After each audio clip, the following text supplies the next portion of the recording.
Hey there, come sit with me by the fire. Let the room be dim. Let the candlelight lean against the walls. And let your day loosen its grip, just a little. Tonight, I want to tell you a darker truth that hides in plain sight. Not in a ruin, not in a battlefield, but inside the quiet river that moves through your veins. There is a small sign, so small that most people never think about it. A single missing marker in the blood, and yet it has shaped grief, survival, and strange legends for longer than any family can remember. It shows up in a laboratory as a silence. No clumping, no reaction, as if the blood refuses to answer when the world calls its name. It shows up in a mountain valley between Spain and France where the numbers do not behave, where a people keep an ancient language, and where this absence appears far more often than it should. It shows up in the body of a mother who can carry a child and still be taught by her own immune system to treat that child like a stranger. That is the soft horror of it, a betrayal that is not chosen, and for many centuries, not understood. If you enjoy stories like this, calm and a little eerie, please tap like and subscribe. And if you feel like it later, leave a comment with where you are listening from and what time it is there. Now let us make this easy on your body. Let your shoulders drop. Let your jaw soften.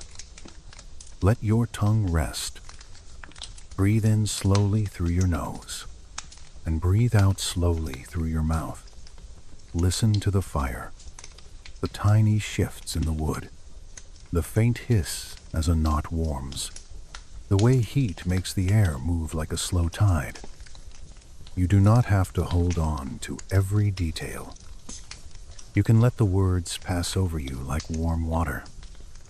All I ask is that you stay close, the way you might stay close to a window during rain, watching the world blur into something gentler. Right now, if you place 2 fingers on your wrist, you can find that steady pulse, patient, stubborn, older than any of your worries. Every beat pushes a bright stream through corridors you will never see. It is easy to forget how mysterious that is.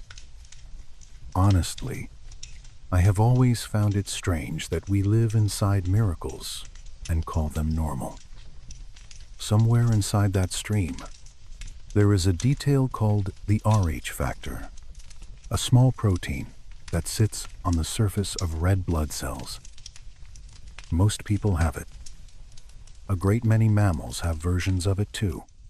In the story told by modern science, it is so common among our primate relatives that its absence feels like a missing note in a song everyone else knows. Chimpanzees have it. Gorillas have it. Orangutans have it. Monkeys. Again and again, the same quiet marker, present like a stamp. And then, in humans, a portion of us carry blood that does not show that stamp.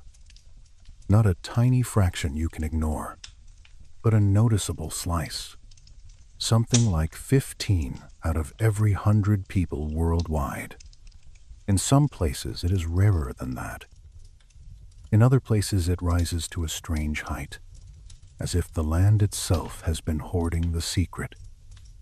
Those people are called Rh negative, not because they have something extra, but because they are missing that one surface signal. At first, it sounds harmless. A missing protein, a small biological quirk, the kind of thing evolution produces all the time. But blood is not only color, it is communication. When it meets foreign blood, the body reads the surface and decides if it will tolerate it or fight it. That is why transfusions can save a life or end it quickly if the match is wrong. And it is why pregnancy, which is already a kind of miracle, can become a quiet battlefield. Here is the part that feels like a curse when you first hear it. A woman who is Rh negative can carry a baby who is Rh positive.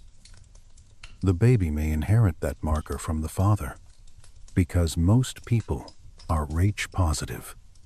During the first pregnancy, the mother and the child often pass each other like two rivers separated by a thin bank. Nutrients cross. Oxygen crosses. Signals cross. But the red cells mostly keep to their own side. So the first child is usually safe. Then comes birth, or miscarriage, or any moment when the barrier thins, and a few of the baby's red cells slip into the mother's blood. The mother does not know they are her baby's cells. Her immune system does not see family. It sees patterns. It notices the Rh marker it has never carried. And it does what immune systems were built to do. It learns. It makes antibodies. It remembers. If there is a next pregnancy, and the next baby is also Rh positive, those antibodies can cross back through the placenta, small enough to travel, and they can begin to damage the baby's blood cells. In older medical language, this was called hemolytic disease of the newborn. In the lived language of families, it was a pattern of babies who arrived too pale, too tired, sometimes lost too soon, sometimes changed forever. Before modern treatment, this was an invisible tragedy that visited homes without knocking. People called it bad luck. People called it fate. People called it divine punishment. A few whispered about curses in the blood. And this is where the story becomes unsettling in a different way. Evolution is supposed to favor the traits that help us reproduce. So why would a trait persist that can make pregnancy dangerous? Why would nature allow a mismatch that turns a mother's protection into a threat? It does not feel logical. It feels like a crack in the rulebook. Some researchers say the answer is simple: chance and population history. A genetic deletion, an inactivation of a gene called RHD, drifting through small groups, rising by accident in certain regions. Others wonder if there were hidden advantages, subtle protection against a disease, a faint tilt in survival odds that made the loss worth it. The evidence is incomplete. It is debated. And that gap, the place where certainty fades, is where myth likes to grow. If you have ever watched a flame and noticed how it throws shadows larger than the objects themselves, you know what I mean. A small fact can cast a huge story. A missing protein becomes a sign of ancient bloodlines. A statistical cluster becomes a map to lost civilizations. People look for meaning the way roots look for water. And the clustering is real enough to tempt the imagination. In many indigenous populations of Asia, Africa, the Americas, and Australia, Rh negative is rare, sometimes close to absent. In much of Europe, the numbers rise. Then in one corner, tucked between mountains and sea, among the Basque people, the frequency is often described as astonishingly high, around 1 in 3, sometimes more, depending on the sample and the study. That is not just a whisper of rarity. That is a population-level pattern. The Basque have another mystery too. Their language, Euskara, standing alone, not neatly connected to the Indo-European family that dominates much of the continent. A linguistic island, a cultural refuge, mountains around them like walls of stone and weather. When you put the blood pattern next to the language pattern, it looks like a single story. Isolation, preserving an older layer of humanity. Maybe that is true. Maybe it is partly true. We cannot be sure. But it is a beautiful, eerie thought that a valley can preserve not only words, but molecules. There is an old term, blue blood, used for nobles, used for royal families who imagined their veins, proved their purity. In some places it began as a simple visual, pale skin showing blue veins. Then it hardened into ideology. Blood as destiny. Blood as proof. Blood as justification. Centuries of marriages arranged like chess moves. Cousins married to cousins. The family tree bending back on itself.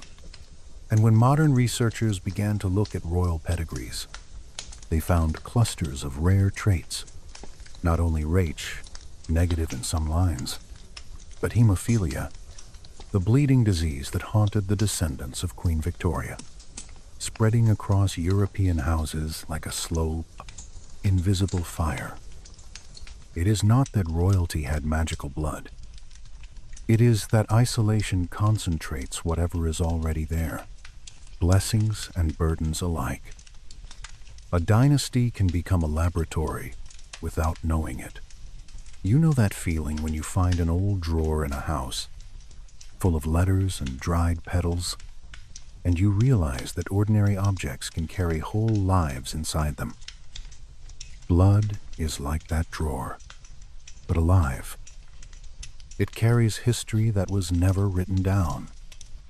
And sometimes that history is tragic, not because of war, but because of biology. Still, this story is not only tragedy. It is also about discovery, about the moment a mystery became visible. For most of human history, nobody could name the Rh factor. Nobody could test it. Nobody could see the difference between positive and negative on a paper card. They could only see the outcomes, the grief, the pattern that made midwives whisper. Then, in the early 20th century, a new kind of priesthood formed, not in temples, but in laboratories. White coats, glass, steel, the smell of alcohol and soap, the hum of machines. And in that world, a small reaction in a test tube could reveal a hidden line running through humanity. If you were standing here with me, you could hear the way the fire changes when I add a log. The soft thunk of wood on stone. A brief bloom of sparks. A little cloud of ash rising. Dust in the candlelight, turning like tiny planets. That is how I want you to imagine the next scene. A room of glass and light, where dust still exists. Even there, settling invisibly on the edges of instruments, and where one unexpected result will lift like a spark and refuse to die out. We are going to travel to Vienna, and then to New York, to a laboratory where famous hands held pipettes steady, and yet the blood in the tubes behaved like a riddle. We will move slowly. No rush, just a steady walk down a corridor of time, the way footsteps sound different at night, softer, as if the building itself is half asleep. And when we arrive, we will watch as 15% of the samples refuse to react, and we will feel that quiet shiver of discovery, the moment science realizes it has found a mystery. not solved one. On the way, imagine the city streets at night, the pavement dark with old rain, the lamps making small pools of light, and your footsteps passing through them one by one. Imagine the way your coat would feel, heavier at the shoulders, the fabric holding the day's dust, and the way cold air would pinch the skin at your cheeks before you step indoors. Inside the building, there is warmth, but not comfort. Only the steady breath of radiators, the sharp, clean smell of disinfectant, and the faint metallic note that clings to instruments. Somewhere a clock keeps time with a patient click, patient enough to outlast any one human life. I like to think of these labs as modern caves, sheltered places where people bring questions instead of firewood, and sit with them through long nights. There is a particular kind of silence that lives in a laboratory after hours. Not the silence of nature, which is full of insects and wind, but the silence of a room that has been scrubbed and ordered, where sound has nowhere soft to land. A glass vial tapped lightly will ring brighter than it should. A drawer closing will echo as if the building is hollow. Even a breath feels louder. And yet the people who work there learn to move gently, because precision is fragile, and because a spill can ruin weeks of careful work.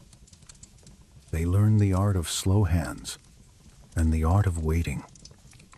That is how I want you to picture the moment when the RH mystery first came into focus. Not as a dramatic shout, but as a pause, a second look, a quiet frown, a pencil hovering above a notebook. A technician notices that most samples react, and a few do not. The few are not random noise. They repeat. They persist. They sit there like dark stars that refuse to blink. As we walk those corridors in the mind, notice how your own body stays here. Your feet are not on cold tile. They are wherever you are, resting. Your hands are not holding glass. They are heavy and safe. You can let the scene unfold at a distance, like watching snow fall outside a window. The darker parts of the story can remain far away, softened by the glow of the fire, and by the simple fact that you are breathing, and nothing is asking you to hurry. Soon you will hear names, cities, dates. You do not have to memorize them. You can let them be like labels on old jars, useful for a moment, then forgotten. What matters is the feeling that human beings kept noticing, kept asking, kept trying to protect mothers and babies from an invisible mismatch. That persistence, quiet and stubborn, is its own kind of comfort. So let your breathing stay slow. Let the warmth on your face from the fire be your anchor. And follow me, gently, into the lab where the blood first whispered its secret. The laboratory is bright in a way that feels almost unreal after the warm orange of a fire. Light spreads across metal benches. Glassware waits in neat rows.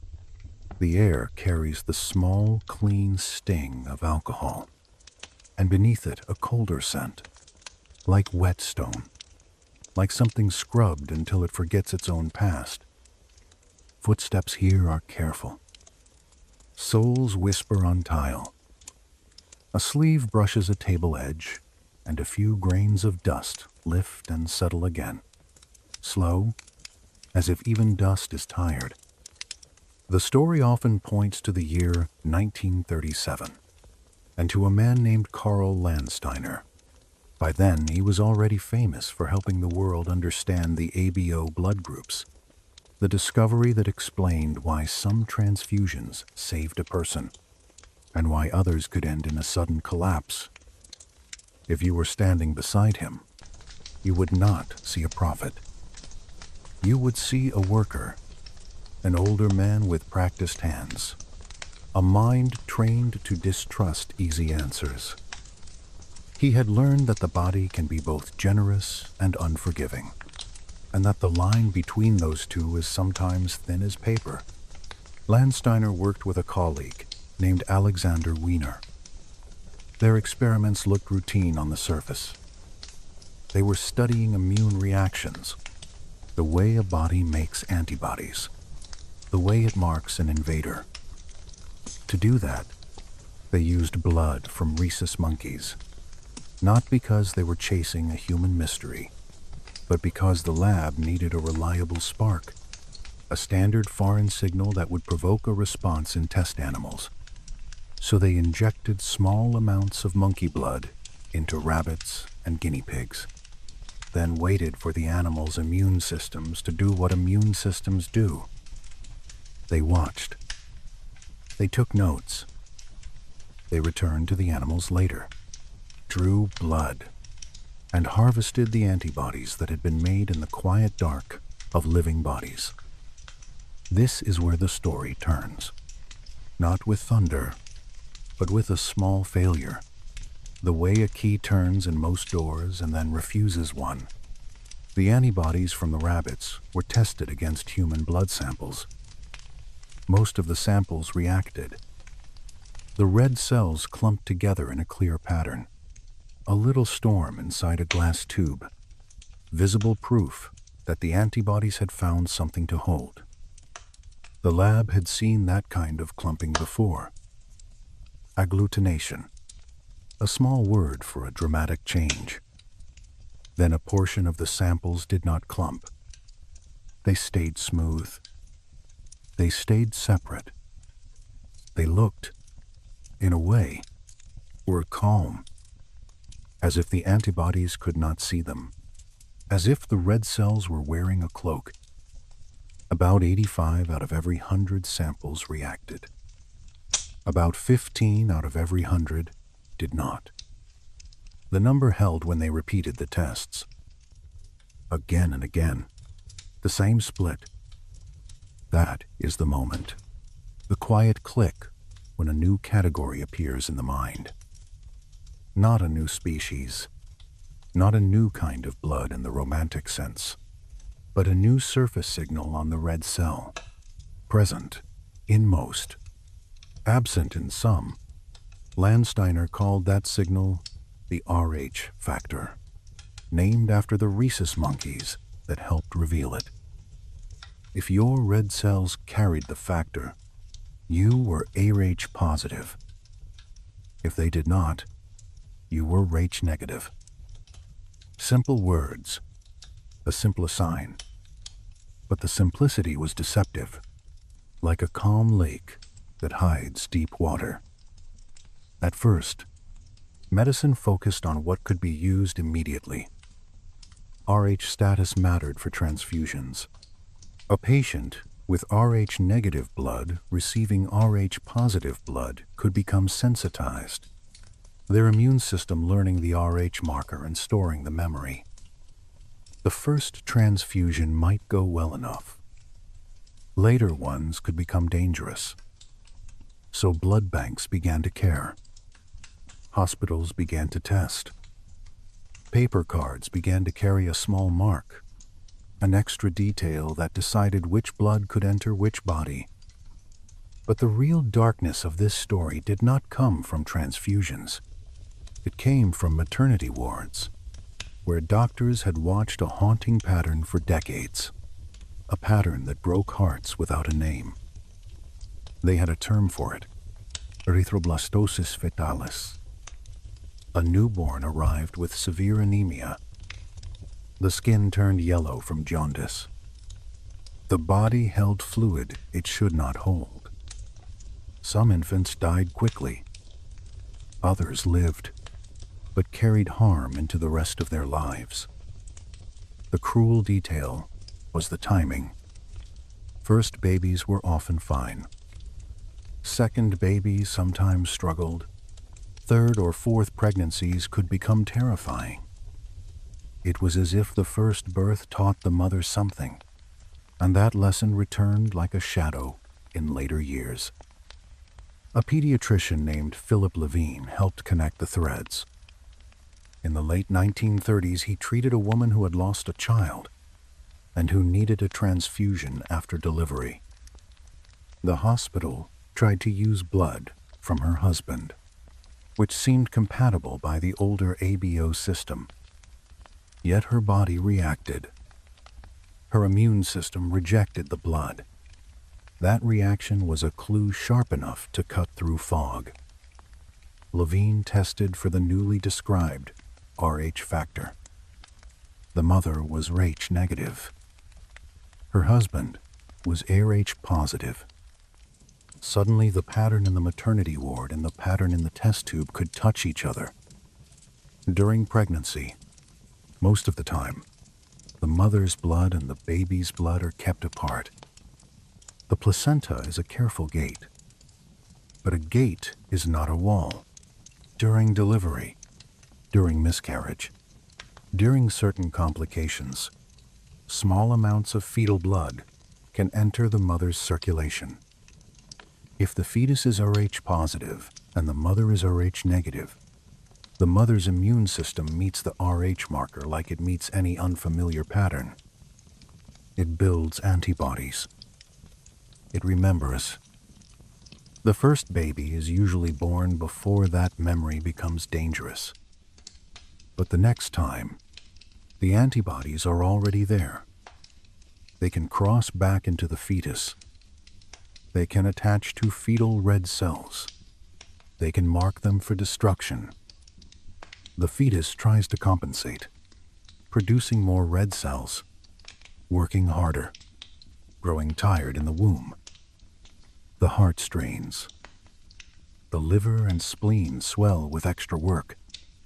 The body becomes a place of quiet emergency. For a mother living before modern treatment, none of this had clear words. There was only the lived sequence. A first child healthy, a second child sick, a third child lost, and the mother, who should have been protected by her own biology, feeling instead as if her body had turned into a stranger. I have always found that part hard to sit with, not because it is graphic, but because it is intimate. It is the tragedy of not knowing why. It is the tragedy of believing you are cursed when you are simply mismatched. If you were there in those wards, you would hear a different kind of silence than in the lab. The lab silence is clean. The ward silence is heavy. It is broken by small sounds. A cloth folded, a basin set down, footsteps in a corridor at night, a distant cartwheel. It is also broken by the sound of breathing, sometimes calm, sometimes strained, and by the careful voices of nurses who learned to speak softly because families were already holding too much. Doctors tried what they could. In the 1940s, they developed exchange transfusions, a dangerous procedure that replaced much of a newborn's blood, trying to wash out the antibodies and give the baby a chance to settle into life. It saved some. It did not save all.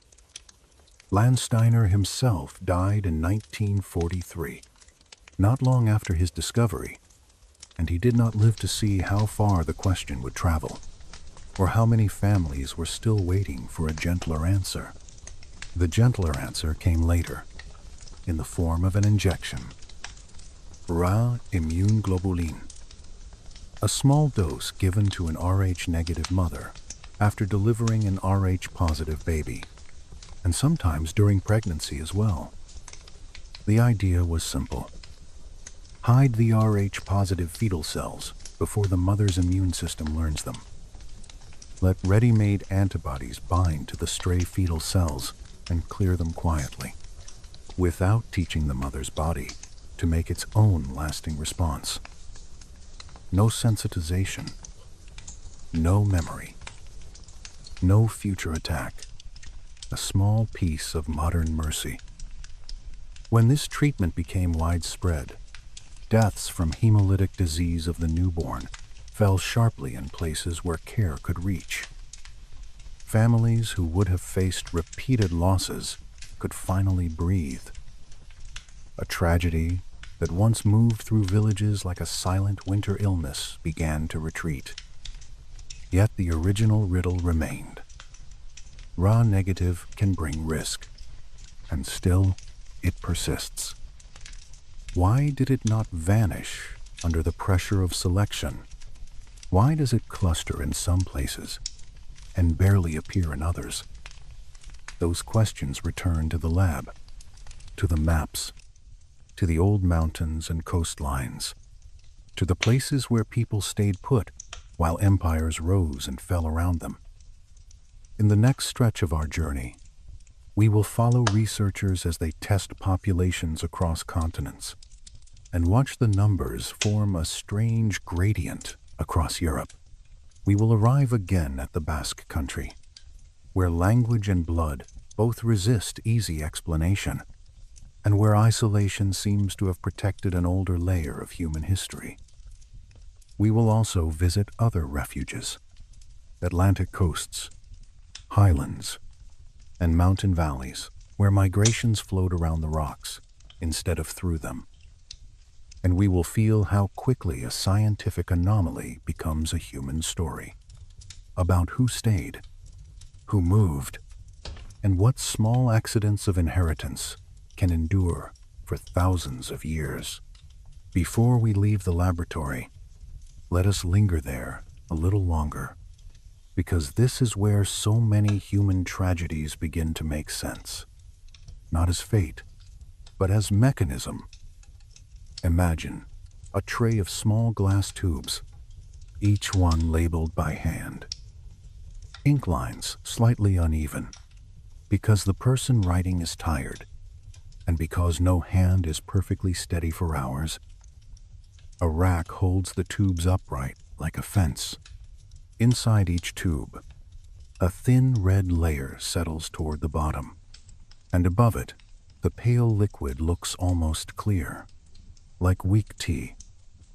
When the antibodies find their target, the red cells no longer sink as a quiet, smooth layer. They gather. They stick. They form little clusters that catch the light. A scientist tilts the tube and watches how the clumps slide, slower than they should, then stop, then slide again. It is a simple physical sign, but it is also a message. It says, your immune system would fight this. Now imagine the other tubes, the ones that stay calm. The same tilt, the same light, but the red cells behave differently. They remain separate, drifting like fine sand, unwilling to knit together. The scientist looks once, then looks again. The notebook waits. The pencil touches the paper, hesitates, then writes the result. No reaction, no clumping. It is the kind of line that can change a century. You can feel the weight of that moment if you picture the human bodies behind the samples.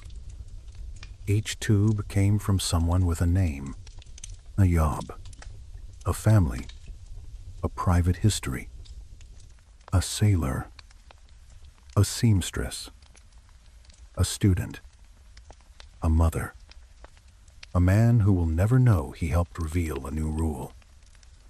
And it is humbling, because science is built from ordinary people who lend a drop of blood and then walk back into their lives.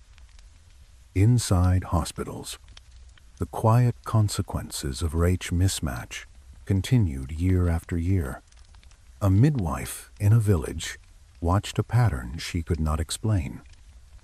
A doctor in a city ward noticed that certain mothers lost babies after the first, more often than seems fair. Families learned to fear the second pregnancy, not because they stopped loving, but because love did not change the chemistry. Careful researchers did what storytellers also do. They mapped. They took samples. They counted. They compared. They began to notice that Rh negative was not evenly spread. It rose in parts of Europe. It fell in many parts of Africa and Asia. It showed a pattern that looked like a tide line, high along western coasts, lower as you moved east. When I think about that, I picture a candle moving across an old map, the flame hovering over valleys and rivers, over mountain passes, over coasts where fog rolls in. Each time the candle pauses, a new number is written down, a little mark on paper. At first, the marks look random. Then, as more appear, a shape forms, a gradient, a cluster. And once a cluster appears, the mind asks what happened there, who lived there, who stayed, who arrived, who left. This is where the Basque country returns to the story, not as a myth, but as a point on a scientific map. It is also where the story becomes older, reaching back beyond modern hospitals, beyond written records, into deep time. Because if Rh negative is common in one pocket of humanity and rare in another, then it carries a hint about ancient migrations, bottlenecks, and long isolation. So let us keep the fire in our minds, and let us keep our breath slow. We will step out of the laboratory and into the landscape, into mountains that shelter languages, into coasts that hold stubborn communities, into the quiet arithmetic of ancestry. In the next part, we will follow that arithmetic across Europe and listen for what it might be trying to say. The map comes out on the table like a quiet confession. Not a treasure map, not a war map, just a sheet of paper with continents outlined and small numbers written in careful ink. A scientist leans over it beneath a lamp. A cup of cooling tea sits nearby. Outside the window, the city sleeps. Inside the building, the air feels dry and still. If you were standing here with me, you might hear the faint hum of electricity in the walls and the soft scratch of a pencil as someone adds another mark. When researchers began testing Rh status across the world, they expected variation. They did not expect a pattern that looked so deliberate. In many parts of Africa, the Rh negative trait was rare. In many parts of Asia, it was also rare. Across the Pacific Islands, it was scarce. In the indigenous Americas, it was close to absent before European mixing changed the picture. Then in Europe, the numbers rose. Not everywhere equally. Not in a flat blanket. They rose like a tide that had once pushed inland and then retreated, leaving higher watermarks along certain coasts and refuges. There is a corner of land between Spain and France where the Pyrenees stand like old shoulders against the sky. In that corner, the Basque people have lived for a very long time. They have held on to a language that does not fit neatly beside the tongues around it. They have held on to customs that feel older than borders. And they have carried Rh negative blood at a frequency that catches the attention of anyone who likes tidy models. In some samples, it is close to 1 in 3. In some reports, it is even higher. The exact number shifts with the study and the method and the small chance of sampling. But the impression remains. Here, the absence is not a whisper. It is a chorus. From that mountain edge, the numbers seem to spread outward. In parts of Spain and Portugal, the frequency stays higher than the global average. Along the Atlantic fringe of Europe, the trait appears more often than in the interior. Brittany, Ireland, Scotland, Wales, coastal places where fog and salt and long memories mix. As you move east towards Central and Eastern Europe, the percentage tends to fall. Not in a sharp drop, in a slope, a gradient that invites a story. This is the kind of moment where a scientific paper begins to feel like a legend. Because a gradient suggests movement. It suggests that people carried this trait with them, or that it once covered more ground and then thinned as new populations arrived. It suggests rivers of ancestry flowing and joining, sometimes diluted, sometimes trapped behind mountains. The mainstream explanation is patient and ordinary. A deletion in a gene, a loss of function, a mutation that happened in one person long ago. Then their children carried it. If those children lived in a small group, and that group was isolated, the trait could rise by chance. This is what population geneticists call drift. A small boat on a vast sea. The wind can push it without a reason. Over generations, the boat may drift far from where it began. Now add another force. Migration. Europe did not sit still. Waves of people moved across it. Hunters followed herds. Farmers spread crops. Pastoralists moved with animals across open grasslands. Each wave mixed with those who were already there. Each wave changed the pattern. Some models suggest that the Rh-negative trait was more common among older Western European populations. Then later migrations from the east brought a different balance. The interior and the east received more of the new influx. The far west and the highlands received less. Mountains and coasts can protect, not by magic, by geography. A mountain pass is narrow. A valley can be hard to reach. A stormy coast can feel like the end of the road. So older genetic patterns can survive in those places longer than in open plains. This explanation works. It does not require anything strange. It does not require visitors from the sky. It does not require lost continents.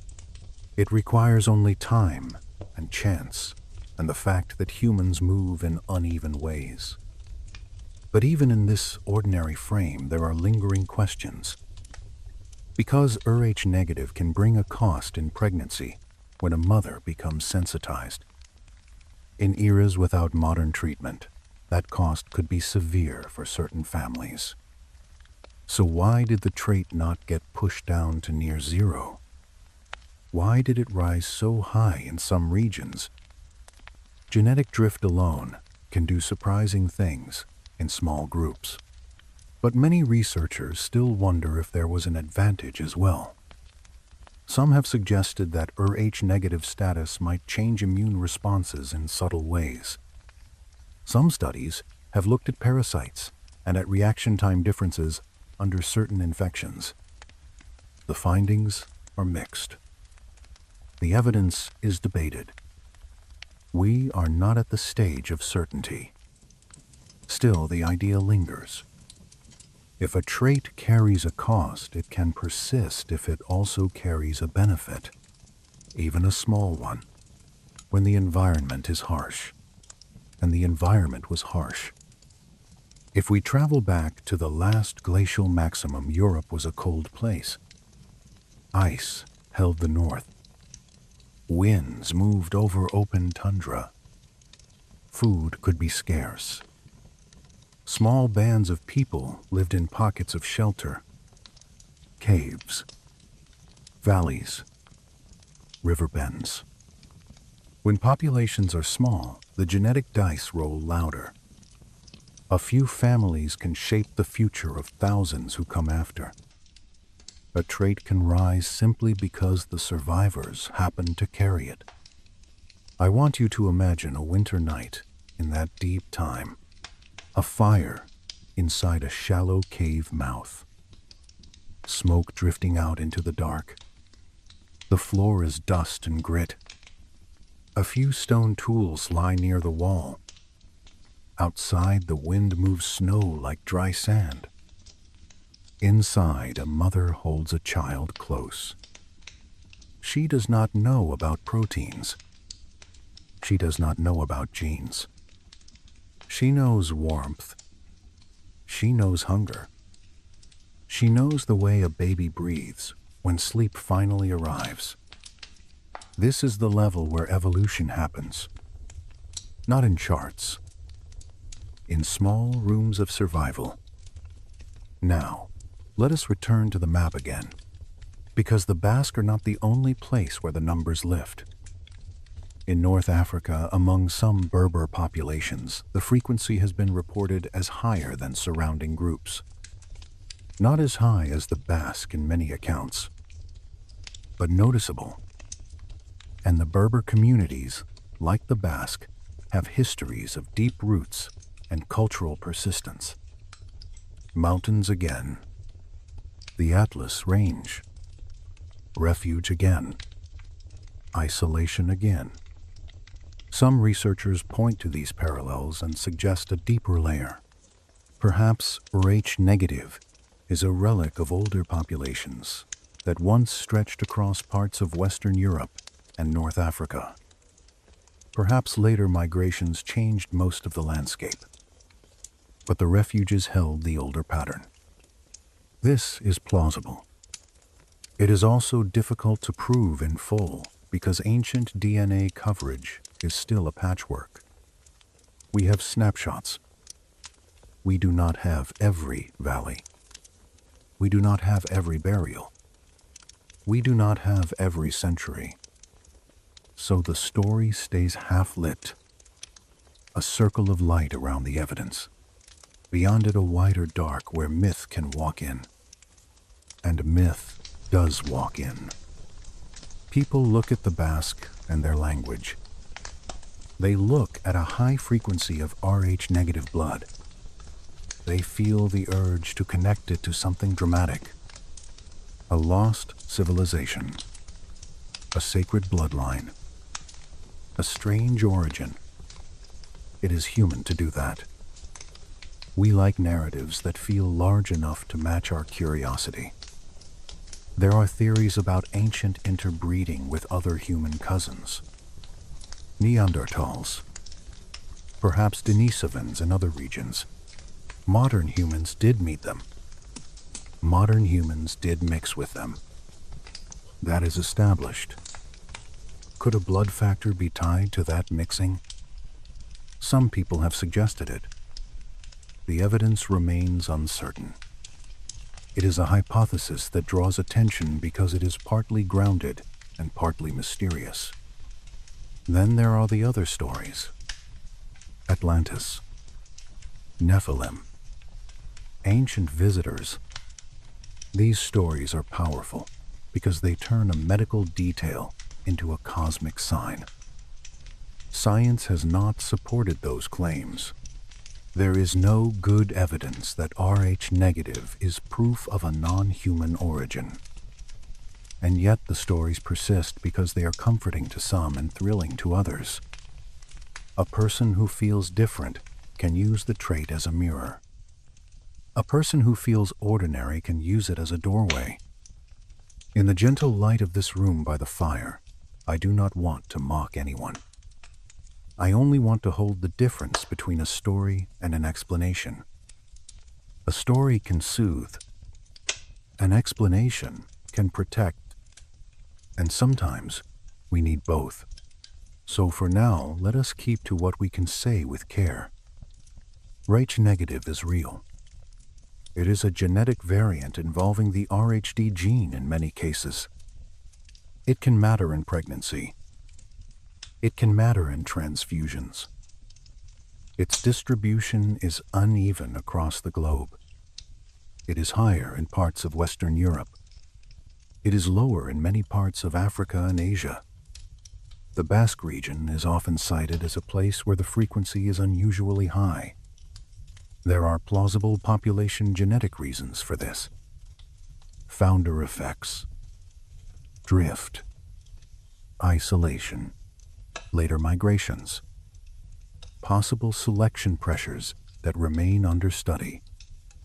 That is already a strange enough story. A missing protein that marks ancient movement. A quiet molecular echo of who stayed on the coast and who rode the steppe winds. A trace of old refuges in mountain valleys. A hint that geography can sculpt blood as surely as it sculpts language. If your eyes are getting heavy, you can let the map blur. The lines of the continents can soften. The numbers can turn into faint dots. You do not need to remember them. You can just feel the mood of it. The sense of deep time. The sense of people surviving in pockets. The sense of traits drifting like ash in wind. In the next part, we will step into another kind of refuge.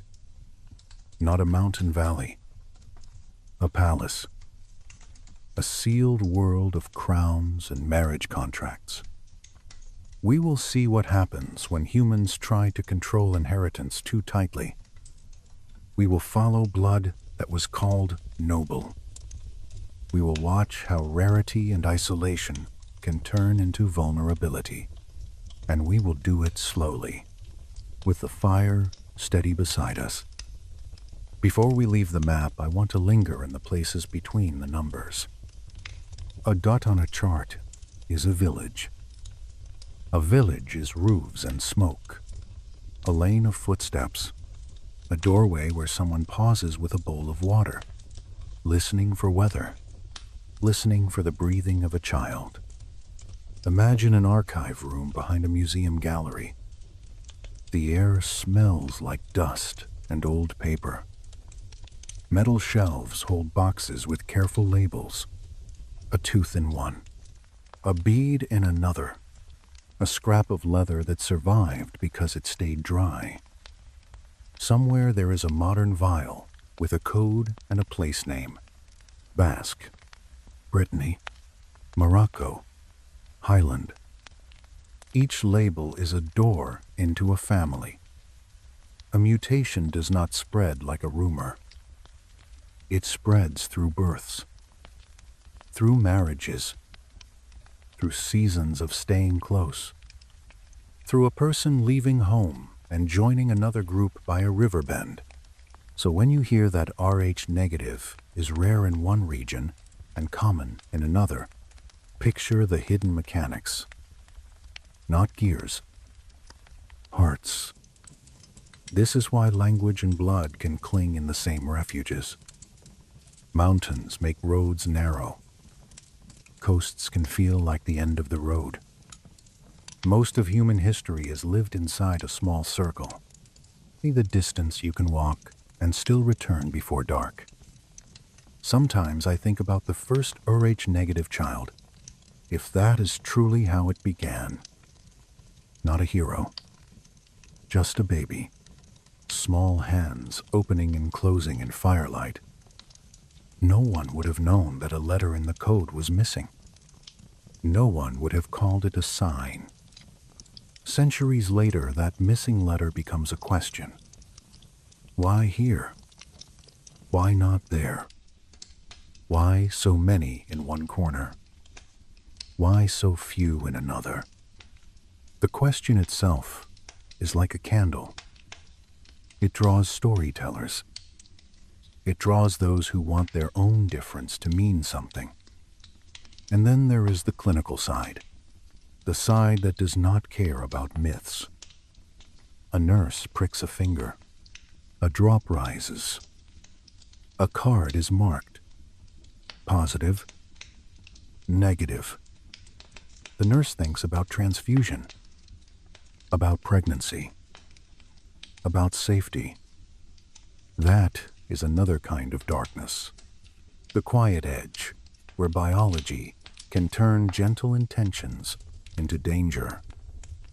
Even now, in modern cities, those old patterns echo quietly. In clinics, in family stories, in the hush of a waiting room where someone reads a result and feels the past touch the present. So let the map rest. Let the numbers settle like dust. Let the fire keep its steady rhythm. A slow breath in, a slow breath out. The world is old. The world is large. And inside it, your own blood moves in a calm circle, doing its work without asking permission from any legend. Now the next doorway waits. Not a valley. A palace corridor. A hall where portraits watch in silence. A family tree drawn so tightly that the branches fold back on themselves. You can almost hear a river outside the walls of time. Water moving under ice. Water moving under bridges. The same patient sound. Deep time does not rush. It layers itself like silt. And in those layers, small variations can hide, waiting until a lab light finds them again. That is where we go next. The palace doorway feels different from the mountain refuge. The air is warmer. The floors are smoother. The silence is staged. Footsteps soften themselves on rugs. Candlelight doubles in polished wood. And the portraits, those calm painted faces, watch as if they already know the ending. People have always treated blood as more than liquid. They have treated it as a story, a promise, a curse. In courts and castles, the word blood meant family, legitimacy, succession, the right to rule. So when a rare trait like Rh negative appears more often in certain lineages, it becomes easy for myth to slip in. Blue blood, noble blood, a hidden difference that supposedly sets one group apart. Honestly, I have always found it strange how quickly humans turn biology into destiny. A small molecule becomes a crown. A single letter in a gene becomes a reason to bow. In the quiet of this room, we can set that aside and simply watch what happens when a few families try to keep their blood inside a narrow circle for too long. Royal houses did not marry like ordinary people. They married like diplomats. A wedding could end a war. A wedding could buy an alliance. A wedding could tie two empires together with silk and ceremony. But the marriage pool was often small. Cousins married cousins. Uncles married nieces. The family tree bent back on itself. Over generations, the branches folded into loops. When that happens, rare traits can cluster. Not because they are magical, because probability does not care about titles. If one ancestor carries a rare variant, and the descendants keep marrying within the same limited circle, that variant can become common inside the house. The same is true for harmful recessive conditions. The palace can look like a fortress, but genetically, it can become a fragile greenhouse. Let us step into the 19th century, into a room where the curtains are heavy and the light is gray. A queen sits at a desk. She is young, She is powerful. Her name is Victoria. She will have many children. She will send them into the royal families of Europe like living letters sealed with wax. And somewhere in her lineage, a rare mutation is present. Hemophilia, a disorder of clotting. To a modern ear, it sounds clinical. To a family, it feels like a whisper of dread. A boy with hemophilia can be harmed by what would be a small accident for another child.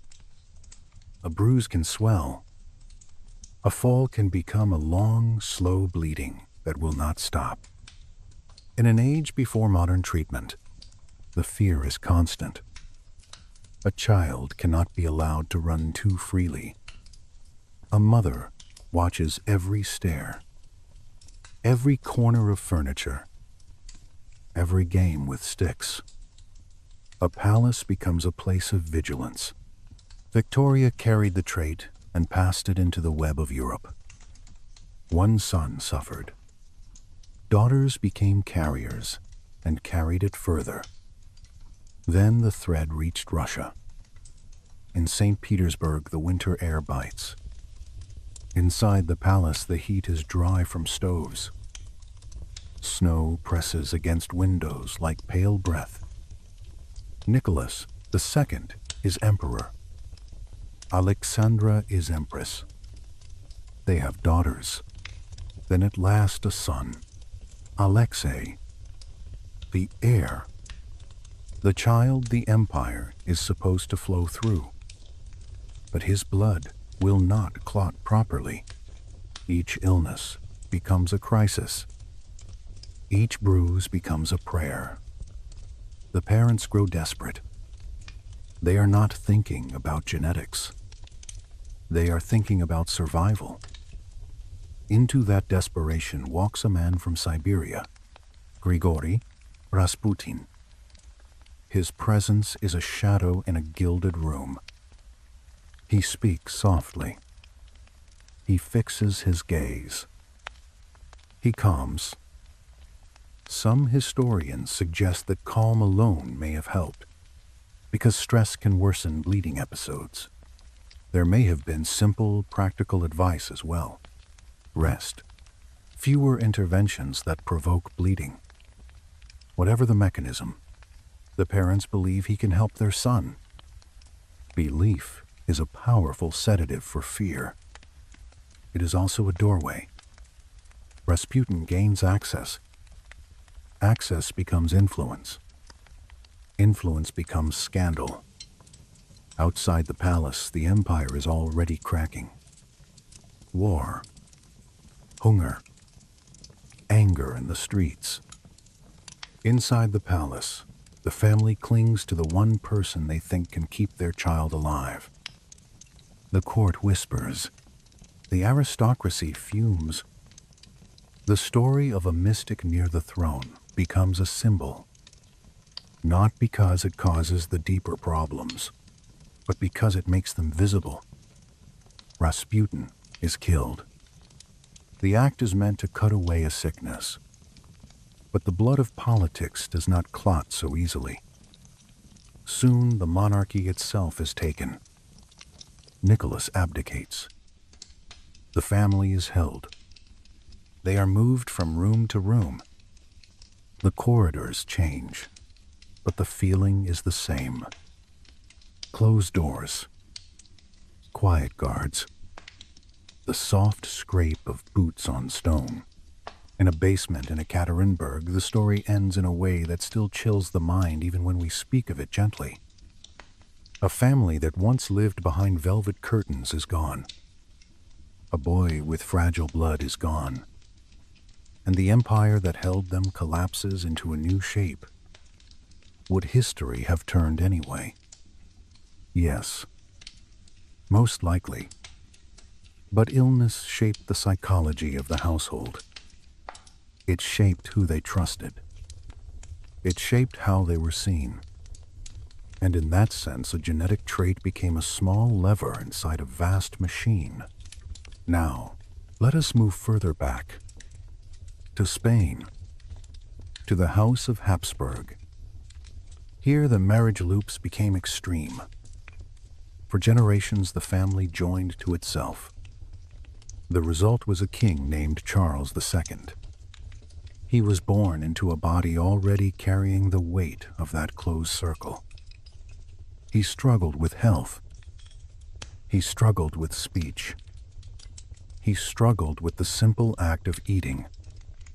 He did not produce an heir, and when he died, the question of succession became a spark. A war followed. Borders shifted. Lives were lost, not because a jaw shape causes armies, but because a dynasty without a clear next link invites conflict. In these stories, there is a quiet irony. Families who believed they were protecting something precious, a pure line, a special essence, were often concentrating vulnerability. They were creating conditions where rare disorders could bloom. They were narrowing their own future. This is where the Rh-negative question returns with a softer tone. Some researchers have noted higher frequencies of Rh-negative status in certain noble lines. The data is incomplete. Records are scattered. Blood types were not written in old ledgers. Sometimes remains can be tested. Sometimes stories are only stories. So we have to speak with care. But it is plausible that if Rh-negative occurred in a small intermarrying elite, the trait could become more common inside that elite. And if Rh-negative mothers carried Rh-positive babies without modern protection, some pregnancies could end in grief. How much this mattered compared to general historical infant mortality and the broader harms of inbreeding is debated. We cannot be sure. Still, when you sit with the idea, it feels like a very human tragedy. A family tries to control fate by controlling blood.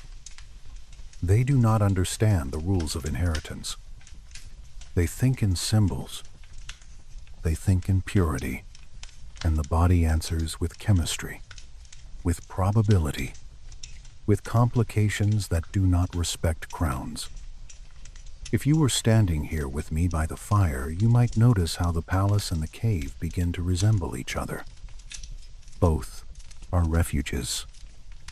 Both are places where people try to survive winter. Both have smoke. Both have silence at night. The difference is that the palace believes it can command the world. The cave knows it cannot. The lesson is not that royal blood is cursed. The lesson is that isolation is risky. Diversity is not just a social ideal. It is a biological safety net. It keeps hidden harmful traits from pairing up too often. It allows populations to absorb shock. It is one reason our species has endured. So when modern myths talk about blue blood as if it proves superiority, you can let that myth soften and fall away like dust. What the history of courts actually shows is fragility. Beautiful robes, heavy crowns, and bodies that are still bodies, still bound by the same rules as everyone else. Stay with me in that corridor of portraits a little longer. The paint is cracked if you look closely. Dust settles in the grooves of gilded frames. A servant moves quietly with a cloth. Somewhere deeper in the building, a clock ticks. Each tick is another year that a family survived on paper. Royal houses loved paper. They loved lists. A child is born, and a clerk writes the name.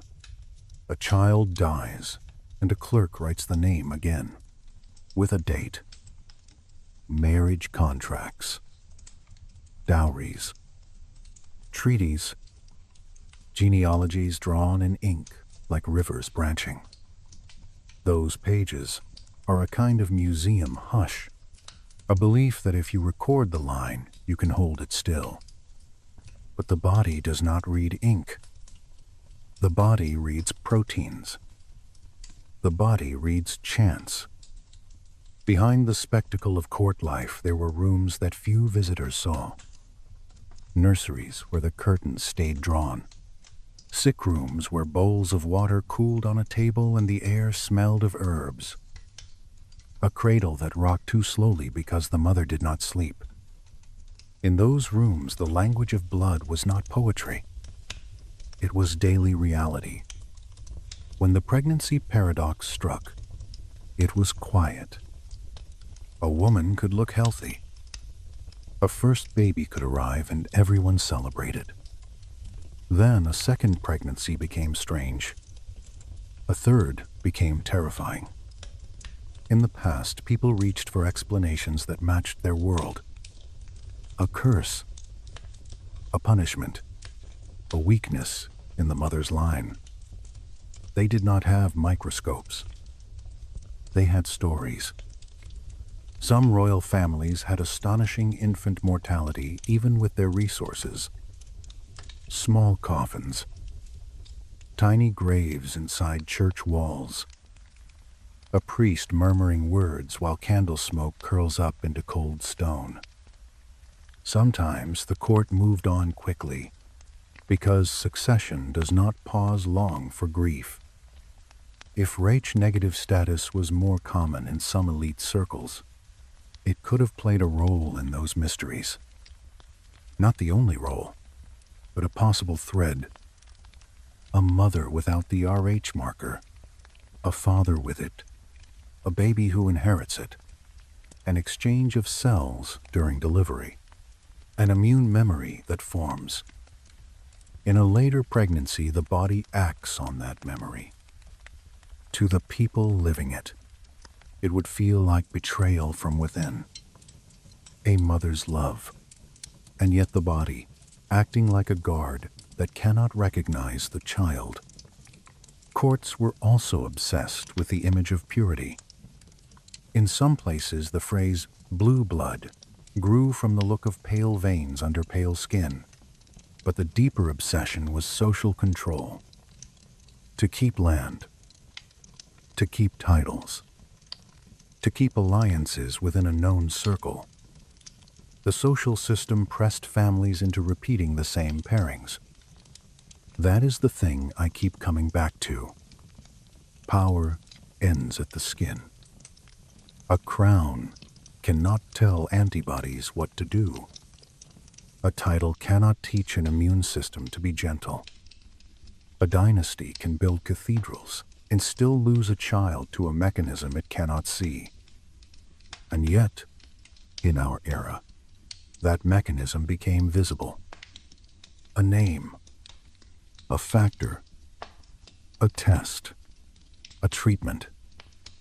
Medicine does not erase tragedy from history, but it can prevent the same tragedy from repeating in the same way.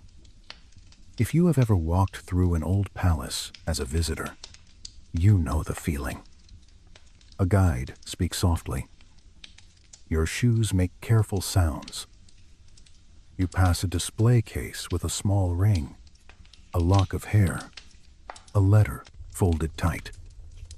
History becomes an object. But the most dangerous objects were never placed behind glass. They were carried in bodies, quietly. So when we speak about Rh-negative and royal houses, it helps to hold the humility of evidence. Some patterns are real. Some are coincidence. Some are artifacts of who was tested and whose records survived. It is easy to build a thrilling story from a thin strand. It is harder and calmer to say, we can suspect, we can model, we can compare, and still we may not know. That uncertainty is not failure. It is the honest shape of the past, like a landscape seen through mist, with a few clear ridges and many hidden valleys. Take another slow breath. Let the jaw soften. Let the shoulders drop. The fire is still here. Listen to the faint pop of a log in the fireplace. Notice the warmth on your hands. Notice how the mind can hold a heavy story and still stay calm, as if the darkness is being translated into quiet. The dust is still here, and we are about to enter the hospital ward, the place where the mystery stops being a rumor and becomes a clear diagnosis. Outside, somewhere far from these imagined halls, a real night wind moves through trees. It does not care about titles. It only moves.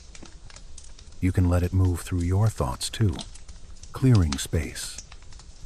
We will do it gently, step by step, like walking down a hallway at night, with one candle in your hand. In the next part, we will step out of the palace and into the body itself. We will sit with the pregnancy paradox, the way a mother's immune system can learn a dangerous memory, and the way modern medicine found a gentle trick to prevent it. We will stay slow. We will stay careful. And we will keep listening to the quiet river of blood beneath every story.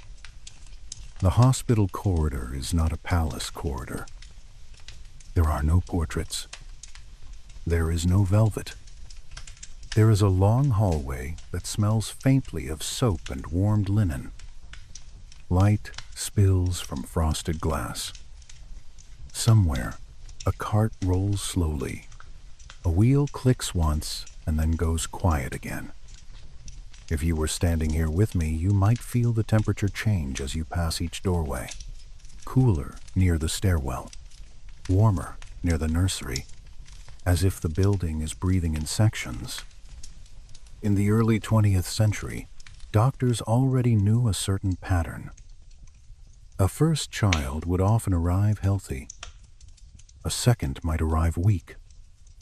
A third could arrive in danger. They watched infants whose skin turned yellow. They watched tiny bodies swell with fluid. They watched a kind of sleep that did not feel like rest. They called it by names that tried to hold it still. Erythroblastosis fetalis. Hydrops. Words like labels on jars. The labels did not stop the grief. There was a darkness to it that was almost polite. It did not come with dramatic noise. It came with a mother sitting in a chair with her hands folded, feeling her own pulse, wondering what she had done wrong. It came with a father standing by a window, looking out at a street that kept moving, while his world felt pinned to one room. It came with nurses who learned to speak softly, because loud voices did not help. When the Rh factor was recognized in the late 1930s and early 1940s, the pattern began to make sense. Not in a comforting way, in a precise way. Imagine a woman with Rh negative blood. Her red blood cells do not carry the Rh marker. Now imagine she carries a baby whose blood is Rh positive. The placenta is a remarkable barrier. For most of pregnancy, it keeps two circulations close but separate. Oxygen and nutrients pass. Cells usually do not. Usually, then birth arrives. The placenta loosens. The small exchange can happen. A few fetal red blood cells can slip into the mother's bloodstream. Only a few. But the immune system does not measure grief by volume. It measures difference. The mother's immune system sees the Rh marker as unfamiliar. It does what immune systems are trained to do. It learns. It creates antibodies. This first pregnancy is often safe, because that learning takes time. The baby is born before the immune response is fully armed. The family celebrates. They think the danger is past. But the immune system remembers. That memory can persist for years. So if the next pregnancy is also Rh positive, the antibodies are already waiting. They can cross the placenta. They can enter the fetal circulation. And there they attach to fetal red blood cells. They mark them. They call the mother's defenses toward the child. The fetus tries to compensate. It produces more red blood cells. Its organs work harder. The liver and spleen swell with the effort of making blood. The heart beats faster, trying to move oxygen with fewer working cells. Fluid can gather in tissues. The baby can become anemic, then weaker, then trapped in a struggle it cannot name. This is the pregnancy paradox. A body designed to protect a child is fooled into treating the child as an intruder. It is not malice. It is pattern recognition. It is an ancient defensive reflex used in the wrong place. Before modern prevention, some families faced repeated loss. The first child lived. The second arrived sick. The third did not survive. Or the second survived, but was damaged by the lack of oxygen. Or the mother stopped trying because hope began to feel like a wound. If you sit with this story long enough, you can feel why people reached for supernatural explanations. A curse, a punishment, a broken bloodline. They were trying to make meaning from a mechanism they could not see. Then medicine began to fight back with its own quiet rituals. In the 1940s and 50s, doctors developed exchange transfusions. The idea was brutal and careful at the same time. A newborn would have its blood slowly replaced with compatible blood to remove the antibodies and the damaged cells. The procedure demanded steadiness, hands that did not shake, a room full of concentration. It saved lives.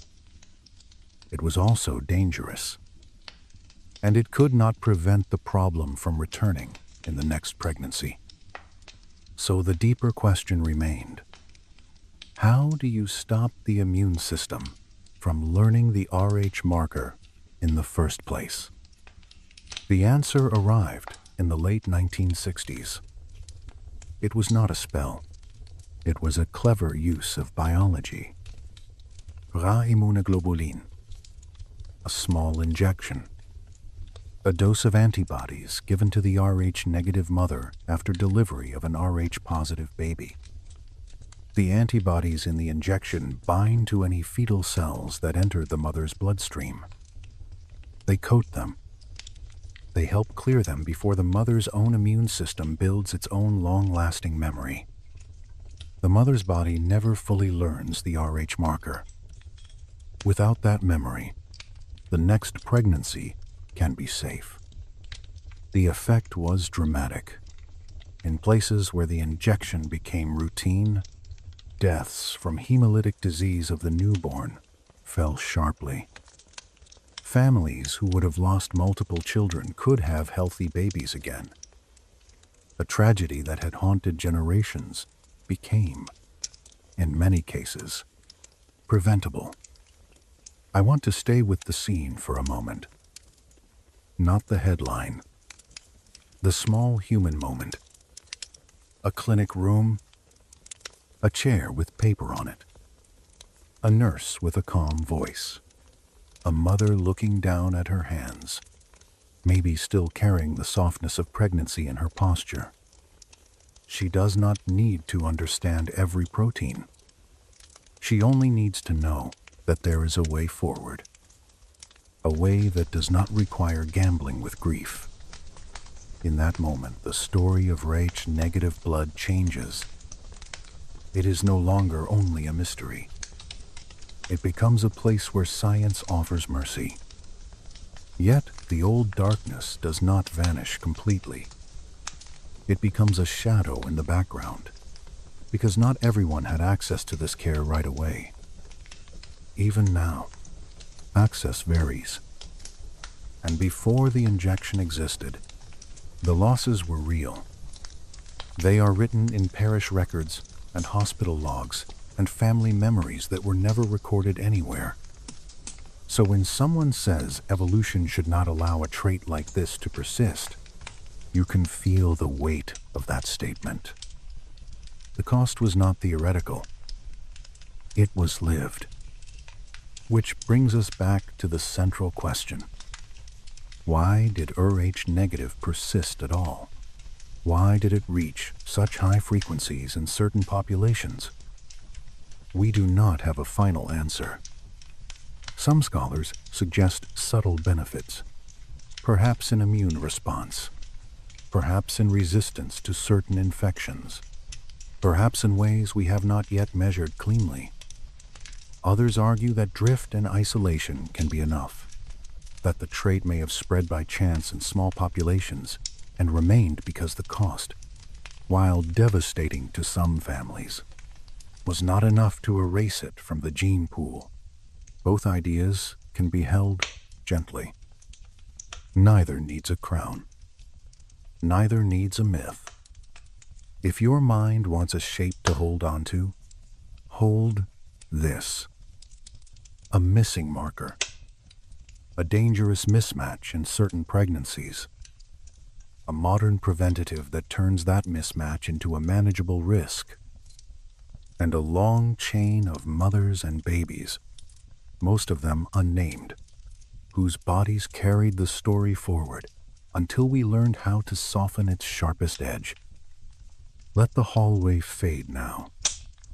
Let the hospital light soften. Listen to the fire in this room again. The warmth is steady. Your breathing can be steady too. You do not have to carry the grief of those histories in your chest. You can simply acknowledge it, then let it rest. In the next part, we will step away from antibodies and wards and enter the quieter world of belief. What happens when a small biological difference becomes an identity? What happens when people begin to list secret traits, secret gifts, secret origins? We will walk that line between evidence and story. Slowly, carefully, with the same steady warmth beside us. Before those ward stories were understood, there was a quieter room where the clue first appeared. A laboratory. Glass. Metal. The faint smell of alcohol and rubber. A notebook with ink lines that looked confident even when the world was not. Vienna is mentioned in the old accounts, and then New York, and then many other cities, because scientists carried their questions across oceans. In one room, a vial of blood from a rhesus macaque is prepared. A rabbit receives a tiny injection. Days pass. The rabbit's immune system responds, building antibodies as it always does, not knowing it is helping humans name an invisible difference. Then the antibodies meet human samples. One slide after another. A drop of blood. A drop of serum. A gentle tilt.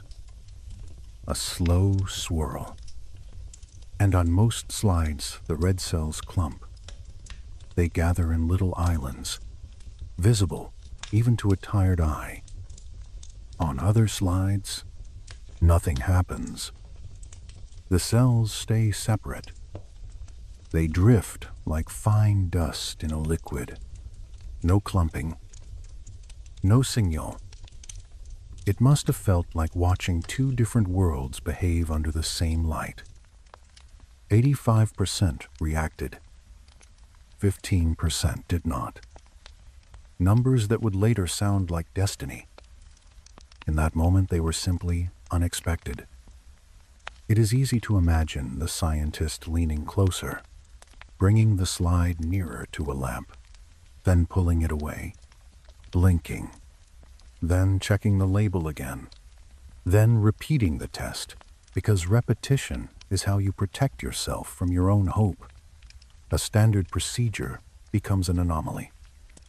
An anomaly becomes a name. Rach. Once the name existed, medicine could connect dots that had been scattered across decades. The nursery deaths. The second child pattern. The strange transfusion reactions where a woman could not accept her husband's blood even when other markers seemed compatible. In that older world, transfusion itself was a gamble. Doctors learned early that mismatched blood could kill fast. They learned the ABO groups. They learned the obvious dangers. Then RH arrived like a second layer of complexity that made the old confidence feel thin. I have always found it strange how often medicine begins as a pattern in suffering. Someone notices the same grief in different families. Someone writes it down. Someone searches for the smallest difference that repeats. In the RH story, that smallest difference was a marker on a cell, a presence for most, an absence for some. And then the paradox sharpened, because the absence did not look like an advantage. It looked like a trap, a design that would sabotage a mother. When you picture a birth before modern hospitals, try to picture the silence around it.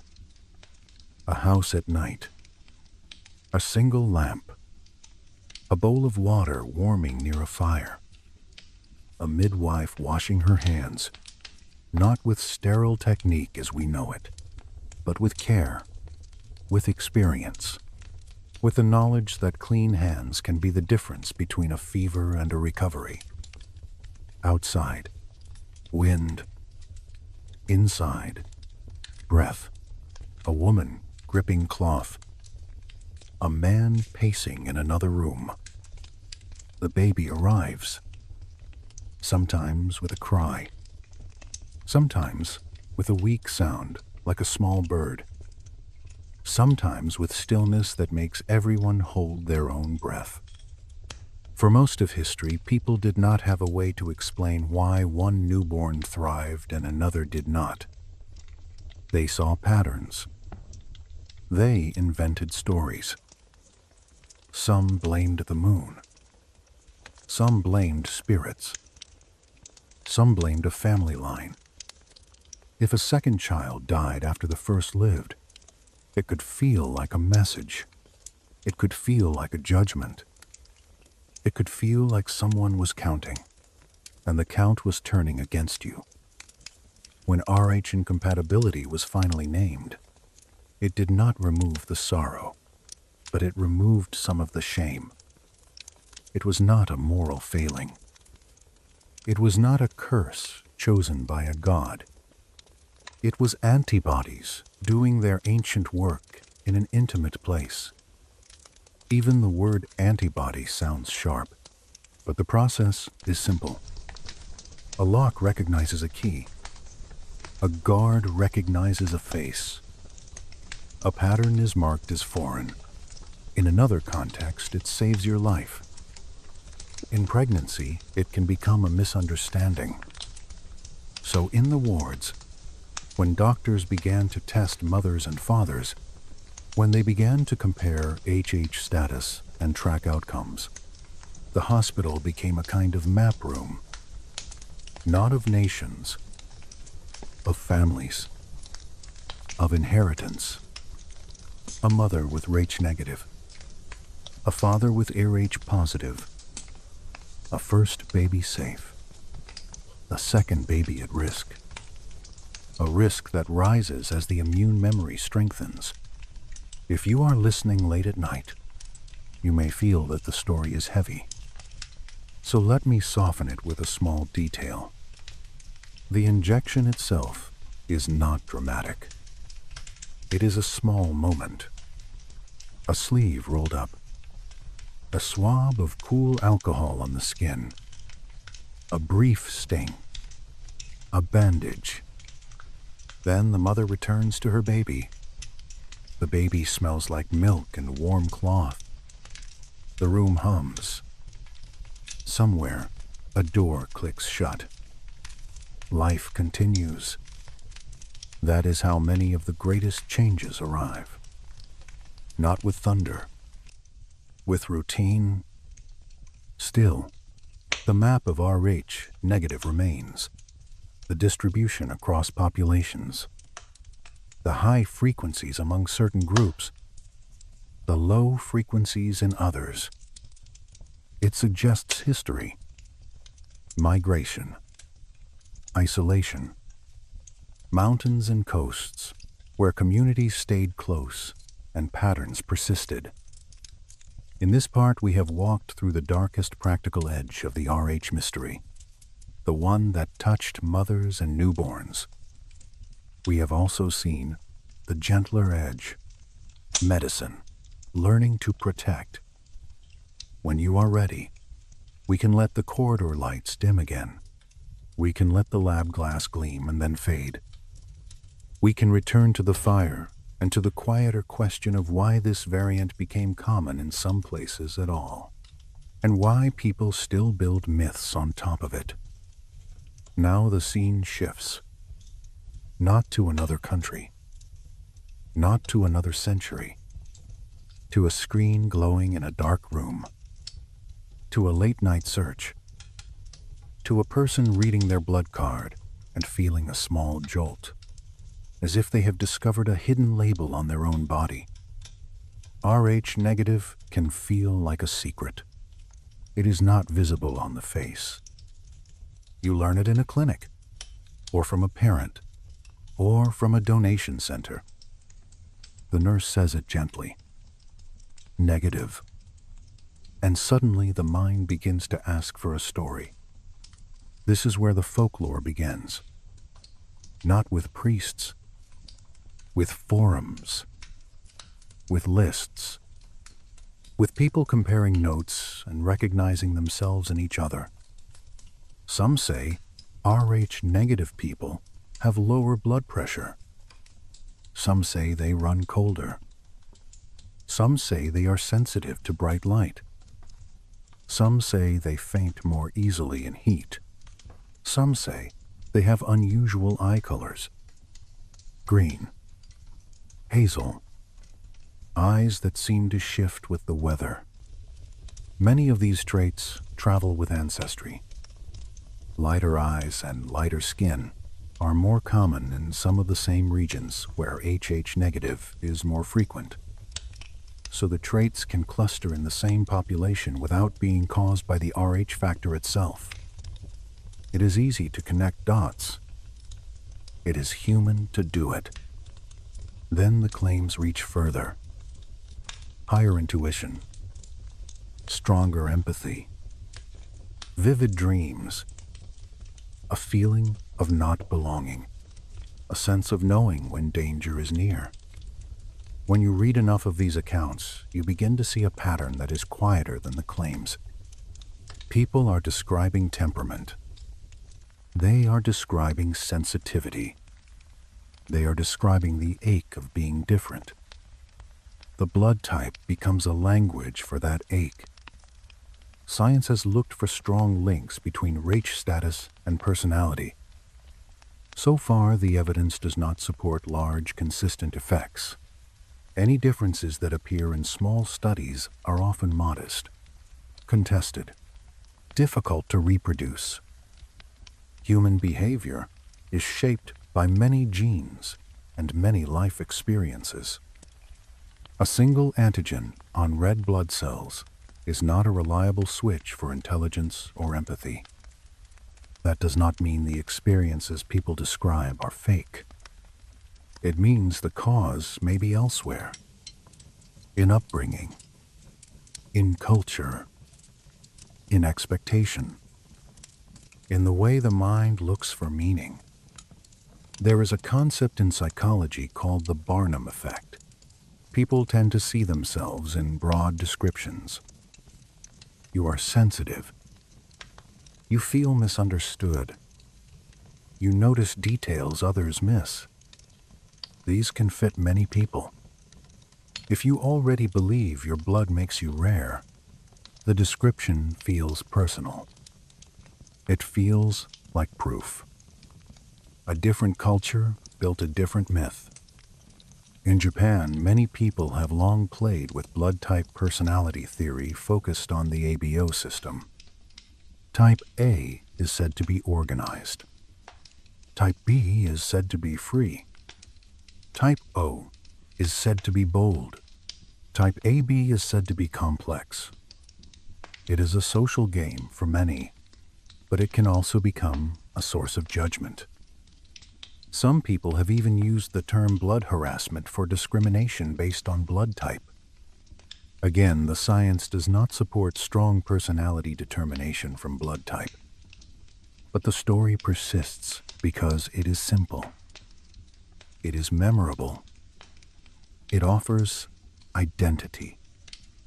This is the same hunger that fuels the Rh-negative superpower myth. A small biological label becomes a map of self. There is a danger here, not in wonder, in hierarchy. When a rare trait becomes a reason to claim superiority, the story turns sharp.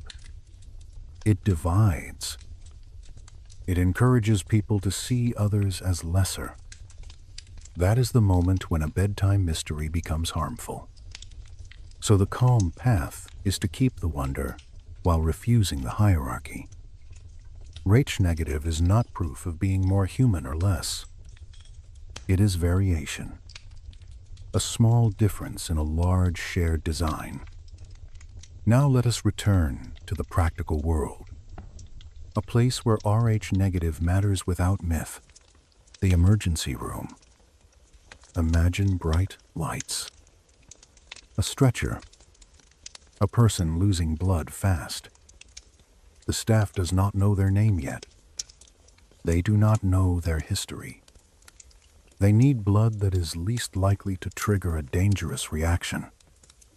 This is why O-negative is treated like a treasure in blood banks. No A antigen. No B antigen. No raw marker. It fits many recipients in the first minutes when time is narrow. But even this has caveats. There are many antigen systems beyond ABO and ARH. Some patients have rare antibodies, so matching still matters whenever there is time.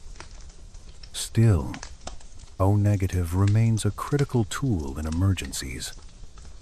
And that is why there is often a shortage. In many populations, Rh-negative donors are a minority. Yet hospitals need those units on hand. For emergencies, for H-negative patients, for newborn care, for women of childbearing age where sensitization must be avoided. This creates a quiet tension. A shelf in a refrigerator.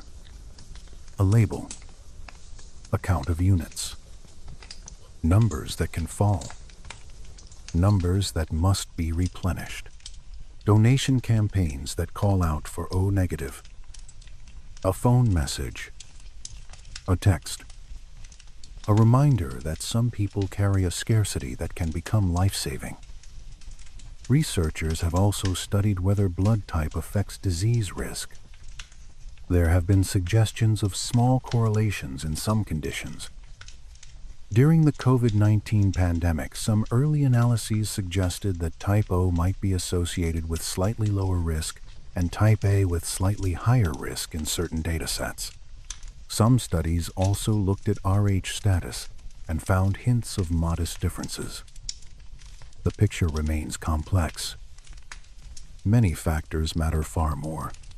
Age, chronic illness, exposure, access to care, vaccination, the blood type effects, if present, appear small. A nudge, not a shield. And now another horizon appears. Synthetic blood. Lab-grown red cells. The idea that one day hospitals might not rely only on human donors. There have been early trials of lab-grown red blood cells. The challenges are enormous.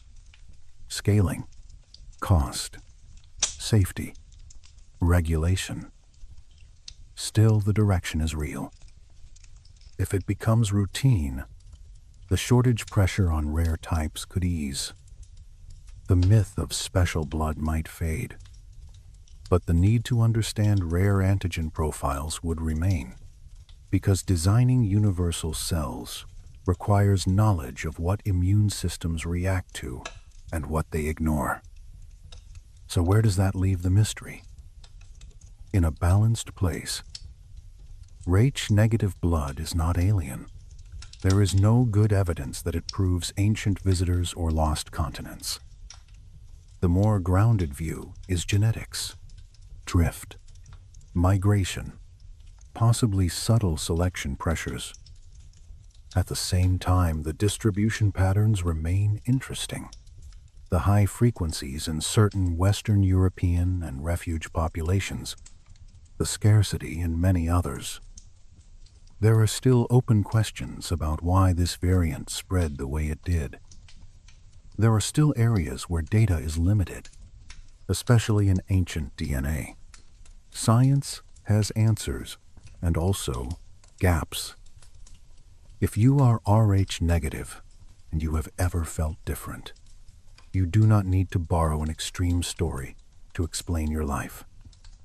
You can let the difference be small and still meaningful. It connects you to a chain of ancestors who carried that variant through countless births. Some of those births were easy. Some were not. Modern medicine changed the odds. But the variant remains, moving quietly through families, in a way that is the real quiet power here. Not telepathy, not destiny. Continuity.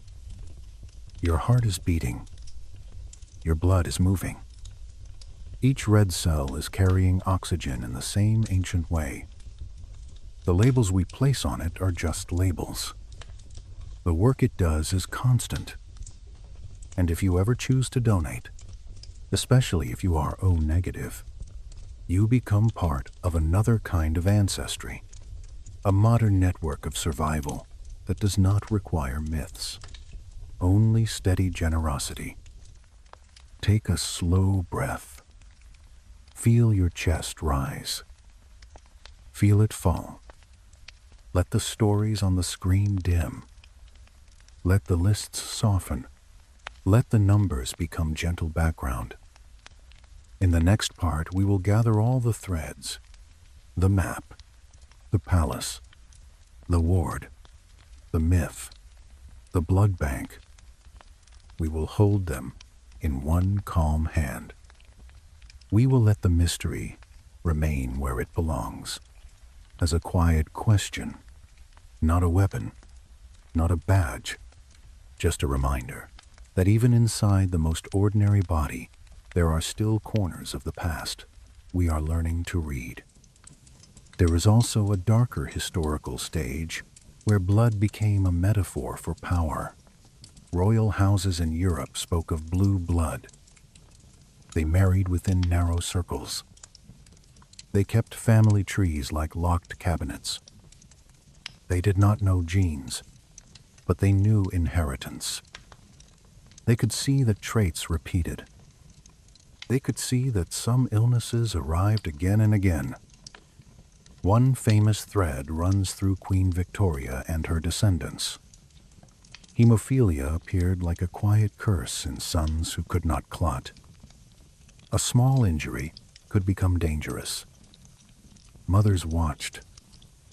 Fathers watched. Courts watched. In Russia, the illness of a young heir drew a mystic into the palace. Rasputin, a man whose calm presence and strange confidence seemed to ease suffering. It may have been suggestion. It may have been hypnosis. It may have been the relief of a quiet room. Whatever the mechanism, the court became tangled in rumor and fear. The dynasty lost trust. History moved toward collapse. In Spain, another dynasty practiced cousin marriage until the body itself began to show the strain. A jaw that made eating difficult. A mind clouded by illness.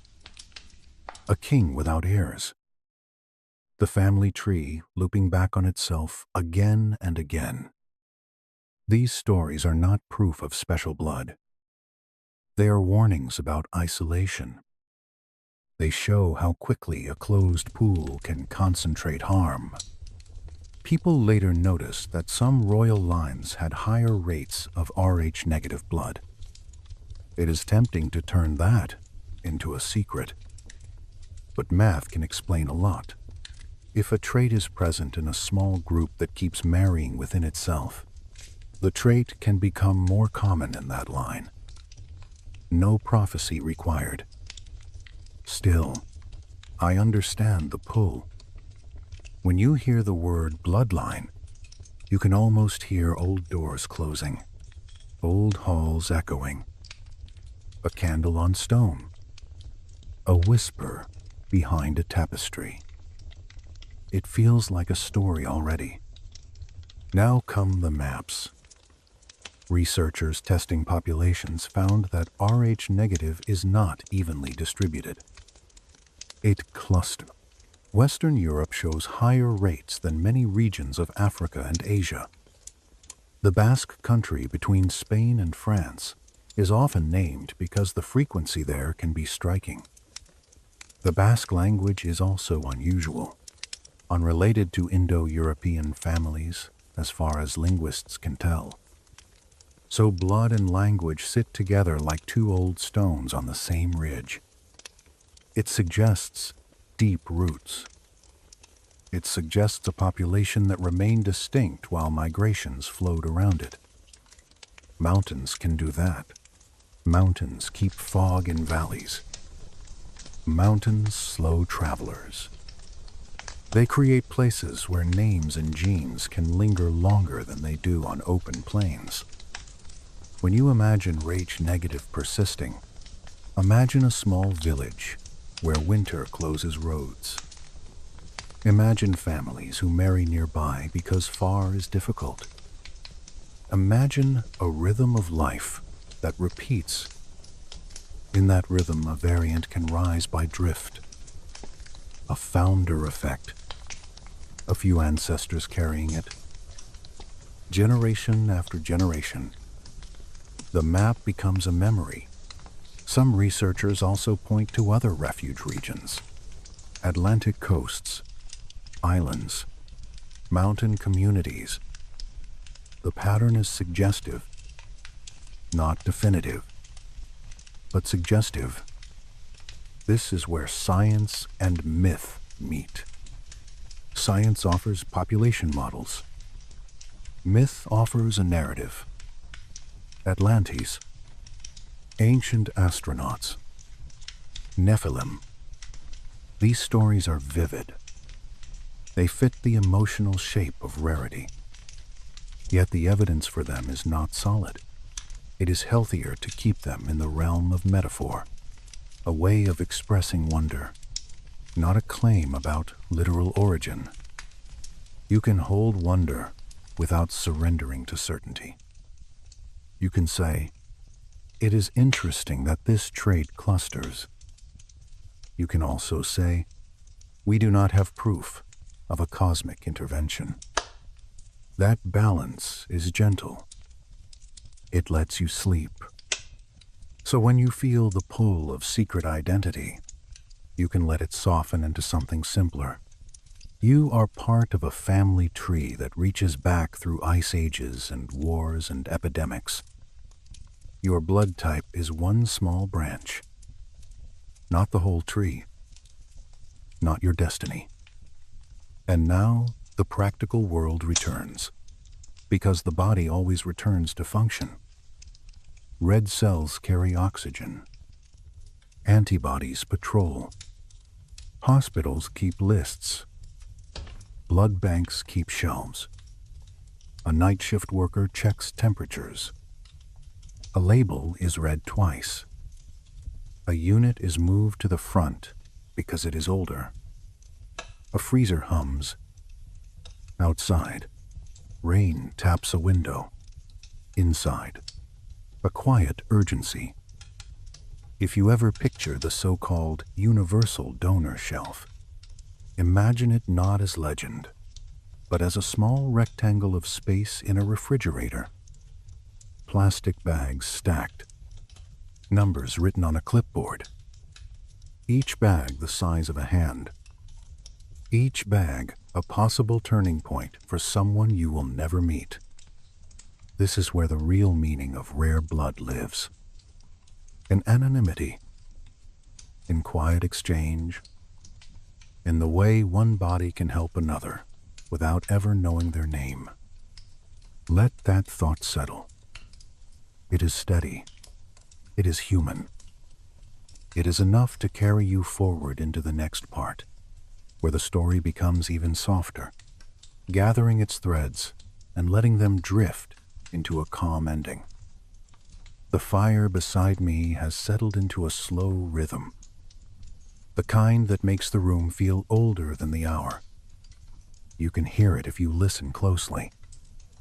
A small shift of wood, a soft breath of heat, the faint tick of cooling stone near the hearth. Nothing urgent, nothing demanding, just presence. We have walked through corridors and laboratories and the quiet private rooms where families hold their breath. Now we arrive at the place where the mystery becomes less sharp. Not solved, but held. In the story of Rh-negative blood, there is a temptation to chase a single origin, a single moment, a single ancestor, a first child born without the marker, in a time when no one could imagine that a missing protein could echo through centuries. That image is powerful. A small campsite in a cold season. A baby wrapped in hide. A mother pressing the child to her chest, feeling warmth against her skin, feeling life insist on itself. Science cannot show us that first child. We do not have a clear portrait. We have patterns. We have probabilities. We have fragments of ancient DNA from bones that slept under soil for thousands of years. We have models that trace how variants can rise and fall in populations. We have the map that suggests where the variant became common and where it stayed rare. Some scholars argue that the pattern is mostly drift.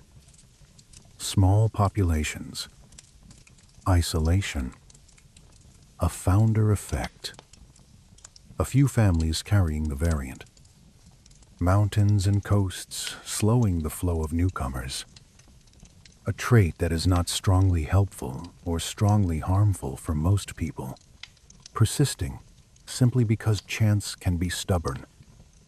Others suggest there may have been subtle advantages, not dramatic powers, not immunity that makes a person untouchable, just small nudges. A slightly different immune response under certain infections. A tiny shift in vulnerability that matters only in specific environments. A long ago epidemic that pushed survival curves by a fraction. Enough to matter across generations. Hard to see now. Hard to prove. Yet not impossible. It is debated because the evidence is still incomplete. Rh status is only one piece of biology. Human survival is a web of many threads. Diet, climate, pathogens, social networks, childbirth practices, migration, marriage patterns. A trait can persist for reasons that are never written down, because the world that selected it is gone. When people feel the absence of a clean answer, they fill the space with story. That is what humans do. We take a gap and we build a bridge. Sometimes the bridge is strong. Sometimes it is made of wish. Atlantis. Sky visitors. Ancient bloodlines. Chosen ones. These ideas can feel soothing because they give the random a shape, but they can also turn sharp when they become a ladder. When someone tries to climb above others on the basis of a label. So let us set that ladder down, gently. If you carry H-negative blood, you carry a variant that has real medical meaning. It matters in pregnancy. It matters in transfusion. It matters in a blood bank inventory on a night when the shelf runs low. That is already enough. It is already extraordinary in the quiet way most real things are. Think again of the nursery ward, not in a dramatic way, but in the simple tenderness of routine. A nurse checking a bracelet. A mother learning she is Rh negative and being offered an injection that will protect future pregnancies. A small sting. A small bandage. A baby sleeping with a soft fist near the cheek. The tragedy that once repeated through families is interrupted by knowledge. The body is guided toward mercy. That is a dark history turned toward calm. Now imagine another room. A blood donation center. A chair. A paper cup of water. A person with O-negative blood offering a unit that may end up in an emergency room. Not because they are chosen, because they are available, because they care. The bag fills slowly. A label is printed. A barcode. A date. A quiet link in a chain of survival. There is also a quieter form of research. A form signed.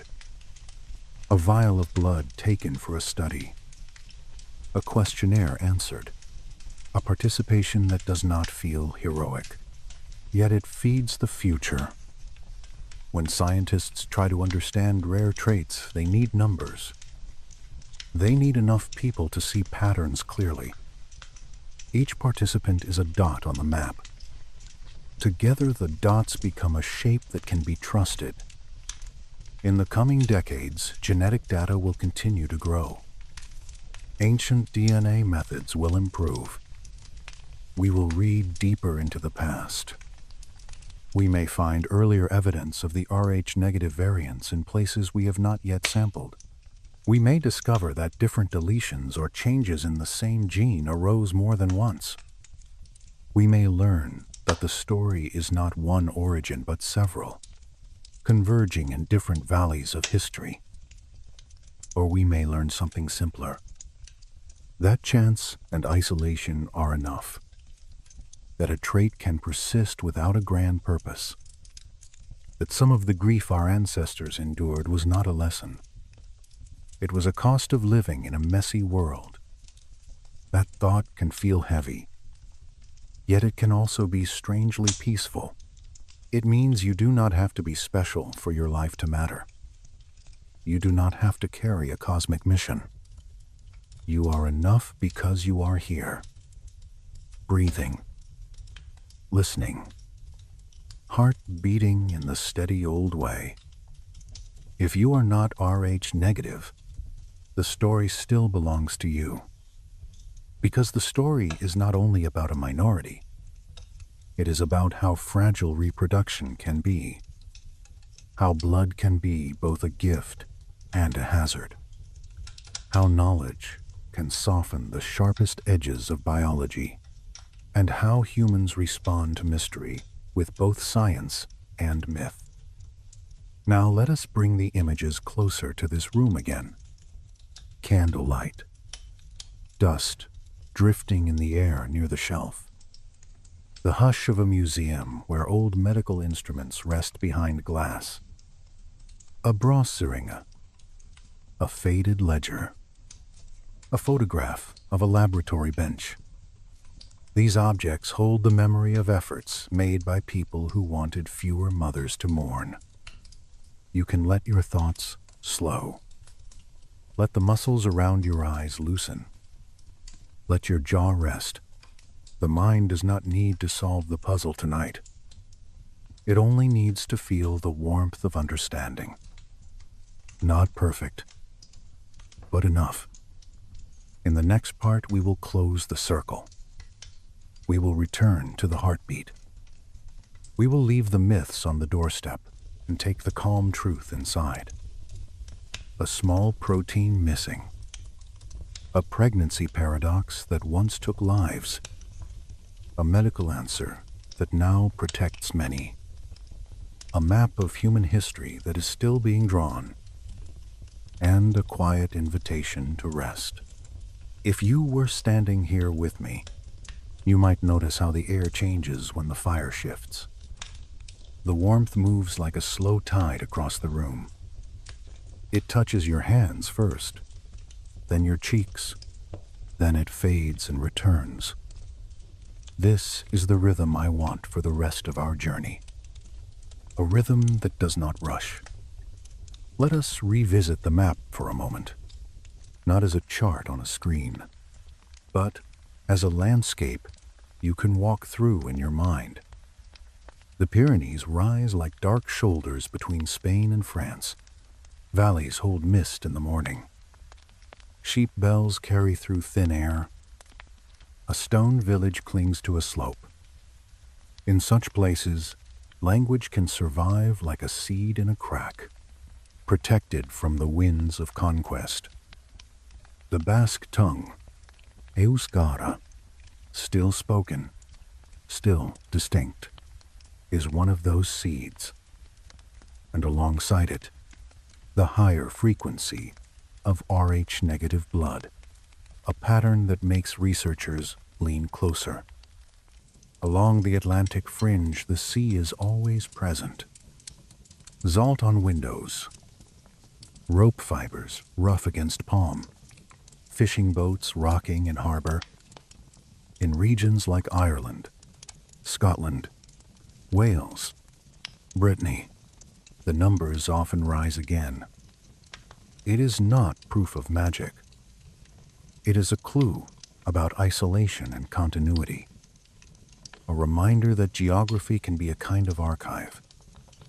Mountains shelter, coasts shape travel, islands hold on. Then the gradient fades as you move inland and east. The same continent, different histories of movement. Farming peoples, steppe migrations, trade routes, intermarriage, all of it mixing the gene pool as surely as rivers meet. The Rh-negative variant becomes less frequent, not gone, just diluted. And beyond Europe, in many indigenous populations of Africa, East Asia, the Pacific, the Americas, the frequencies are low, sometimes near absent. That contrast is what makes the story feel like a mystery rather than a simple footnote. Honestly, I have always found it strange how a single missing marker can make a line on a map look like a border. Yet the border is not political. It is not a wall. It is a trace of who married whom, who stayed, who moved, who survived winters in narrow valleys, and who crossed plains with horses and grain. Now let us touch another thread in the story, the one people call blue blood. The phrase sounds romantic. It sounds like velvet curtains and chandeliers. But the reality is often a quiet horror of mathematics. A small pool. Repeated marriages within that pool. Rare traits becoming common because there are fewer branches in the tree. And when rare, harmful traits appear, they do not have far to spread. Think of Queen Victoria and the hemophilia that moved through her descendants. Think of a boy in Russia, a child whose blood would not clot, and a family desperate enough to cling to a mystic for comfort. You can feel the tragedy without dwelling in it. Apalas corridor. A candle burning late. A mother listening for a cough. A father pretending strength. A nation watching, judging, losing trust. History turning on something as intimate as a bruise. Then the Spanish Habsburgs, a dynasty that folded back on itself for generations. A king with a jaw that made eating difficult. A body carrying too many recessive burdens at once. A line ending without heirs. A war beginning. These are not legends. These are the costs of isolation. If Rh-negative blood was more frequent in some royal lines, that does not mean it made them royal. It means the same closed loops that concentrated crowns also concentrated genes. There is a dark lesson there, softer than it sounds. Diversity is not a slogan. It is a biological safeguard. The more we mix, the less likely rare, harmful combinations are to collide. The more we isolate, the more chance has room to sharpen its teeth. And yet humans have always been tempted by purity myths. Blood as identity. Blood as destiny. Blood as proof that someone belongs above someone else. Those myths can still whisper in modern conversations. You may hear them in careless jokes, in quiet pride, in quiet shame. So I want to speak to you as if we are alone, because we are, in this small circle of candlelight. Your worth is not written in Rach status. Your worth is not written in a letter or a sign on a donor card. Those markers matter for medicine. They do not measure the soul. They do not rank a life. The modern world complicates the story in a different way. People move now. Fast. A family can shift continents in a generation. Genes that evolved under one sky now live under another. The old slow pace of selection is interrupted by planes and cities and indoor light. That does not make biology irrelevant. It simply means culture and technology are now part of the equation. That is why a small injection like Rh immune globulin can feel like an act of gentle rebellion against fate. The body is prepared to react. Medicine steps in with a small borrowed antibody, just enough to keep the immune system from learning the wrong lesson. A strange kindness. A quiet hack. We can also look at the emergency shelf again. O-negative units waiting like sealed night water. Hospitals guard them because time is sometimes cruel. In trauma, in surgery, in childbirth complications, there may be no minutes to spare. The label O-negative becomes a practical spell. Not mystical, just useful. Yet the usefulness can weigh on donors who hear calls for urgent supply and feel a tug, a sense of obligation, a sense of being needed. And then there is a quieter form of hope, the slow rise of research that keeps asking careful questions, not because it wants to prove myths, but because it wants to measure reality. It wants to learn whether any subtle health effects exist. It wants to understand how populations moved. It wants to map old variants with less fog. It wants to take the strange, uneven distribution and make it less mysterious, or at least make the uncertainty honest. In the end, the clue that matters most is still the oldest one. Your body wants to live. Your immune system is a vigilant guardian. It sometimes makes mistakes. It sometimes turns its attention the wrong way. A fetus can become a stranger in the blood. That is the dark paradox at the heart of this story. A mother built for protection can become a battlefield. And yet, here we are. Most babies are born safe. Most mothers heal. The sorrow of the past has been reduced by knowledge, not erased, because the world is not perfect, and access to care is not equal everywhere, but reduced, softened. So when you feel the edges of this story prick at you, return to the sensory truth in the room.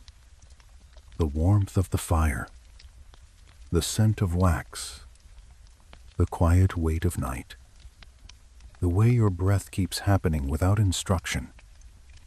In and out, nothing else required. Let your attention drift like dust in a beam of candlelight. You do not need to hold every theory. You do not need to choose a side. You can simply carry one gentle idea into the dark. That the mysteries in our bodies are not invitations to fear. They are invitations to care. In the next part, we will finish in that place. Care without superstition. Wonder without hierarchy. A calm ending that leaves you with the steady pulse in your wrist and the knowledge that the story is still flowing, quietly, through millions of hearts. The night grows quieter, as stories do when they reach their last pages. The fire is lower now, a steadier glow than a flame. In that glow, the idea of blood feels less like a headline and more like what it truly is. A river that does not stop flowing simply because we stop watching. You know that feeling when you press 2 fingers to your wrist and you find the pulse. Not dramatic, just there. A small insistence. Beat after beat. It does not ask if you understand it. It does not ask if you deserve it. It just continues. That is the oldest truth in this whole mystery. Rh-negative blood is not a supernatural sign. It is not proof of visitors from the sky. It is not a crown hidden under the skin. It is a missing marker on the surface of red blood cells, a deletion in the gene that usually produces the RhD antigen. A quiet absence that becomes loud only in a few specific situations. Pregnancy, transfusion, emergency medicine. And yet, because it touches birth and death, it gathers stories the way a shoreline gathers driftwood. Myths stick to it. Fear sticks to it. Pride sticks to it. Some of that is understandable. When something in your body is rare, you want it to mean something. When something in your body can complicate pregnancy, you want an explanation that feels less cruel than chance. When a hospital needs your blood in a crisis, you want to believe you were made for a purpose. Here is a softer way to hold that need. Purpose does not have to come from biology alone. Meaning can be chosen. You can decide what you do with the knowledge you have. If you are H negative, and you may one day carry a pregnancy, the practical truth is simple and calm. Blood typing matters. Prenatal care matters. Rh immune globulin can prevent sensitization in many cases. It is not a magic potion. It is a tool. In places with good access to care, hemolytic disease of the newborn has become far less common than it once was. That is one of the quiet victories of modern medicine. A dark loop broken. If you are Rh negative and you ever need a transfusion, the practical truth is also simple. Matching matters. Your immune system can learn. Hospitals know this. Blood banks plan for it. Labels and protocols exist because people learned these lessons in pain and then chose to prevent the pain from repeating. If you are AH negative and you donate blood, you join a different kind of story. Not a secret society. Not a royal line. A human network. A chain of care that runs through strangers. A unit stored in cold silence, waiting for the moment it is needed. Sometimes it goes to an accident victim. Sometimes to a surgery patient. Sometimes to a newborn. You may never know, and there is something strangely peaceful in that. A gift given without a demand for applause. Now, let us return to the question that started the whole journey. Why is Rh negative blood here at all? Why does it cluster in certain places? Why did it persist despite the pregnancy paradox? We can say a few things with confidence. The Rhd negative status in many people comes from changes in the Rhd gene. It can be a deletion or other disruption, and different populations can carry different variants. The distribution is uneven. Western Europe shows higher frequencies, with particularly high levels in the Basque region, and higher levels along some Atlantic and mountain areas. Many indigenous populations elsewhere show much lower frequencies. Those broad patterns are real. Then we reach the edge of what we can say without guessing. The reasons for those patterns are likely a mix, drift in small populations, founder effects, isolation, migration history, perhaps subtle selection in past environments, perhaps no strong advantage at all. The honest phrase is, we do not know for certain. And that is not a failure. It is simply the current shape of the evidence. When you lie in the dark, uncertainty can feel like a shadow in the corner of the room. But it can also feel like space. Space to breathe. Space to wonder without panic. Space to let the mind loosen its grip. Think of the scientists in the late 1930s and early 1940s, standing over glass tubes, watching red cells clump in one sample and stay smooth in another. The sound of a laboratory at night, a radiator clicking, paper pages turned, a pencil making notes. They did not know what they had found at first. They only knew that something in the blood behaved differently than expected. That small surprise became a path that led to safer births. That is how progress often looks. Not a trumpet, just a quiet correction. Think of the mothers before that knowledge. Women who carried a first child safely, then lost the next, then lost the next, never understanding why. Their sorrow is part of the dark history here. It is not myth. It is real. When you imagine them, do it gently. A candle on a table. A bowl of water. A folded blanket, a door closing softly, the world continuing outside. Inside, a silence heavy enough to feel. Then imagine the change. A routine blood test, a calm explanation, an injection, a healthy baby brought close, the same kind of candlelight, the same kind of blanket, but a different ending. The dread dissolves into ordinary relief. This is the pattern I want you to carry with you. Not that the world is safe in every way. It is not. Not that biology is fair. It is not. But that humans can learn. And when they learn, they can soften what once felt like a curse.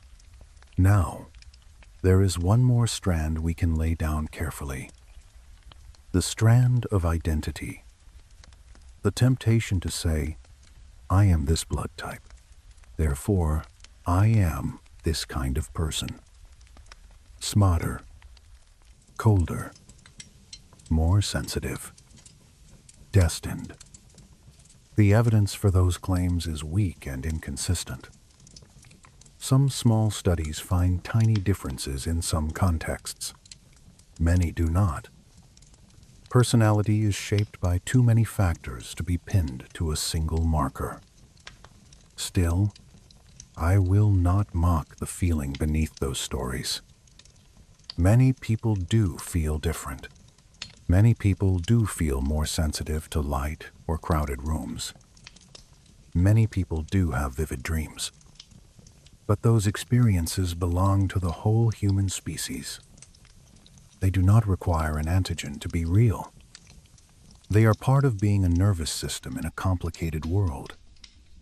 If you want a myth tonight, let it be a kinder one. Let it say, every person carries something rare. Not always in blood. Sometimes in the way they notice details. Sometimes in the way they endure. Sometimes in the way they love. Rarity is not a hierarchy. It is a reminder that no one is a copy. The night grows quieter as stories do when they reach their last pages.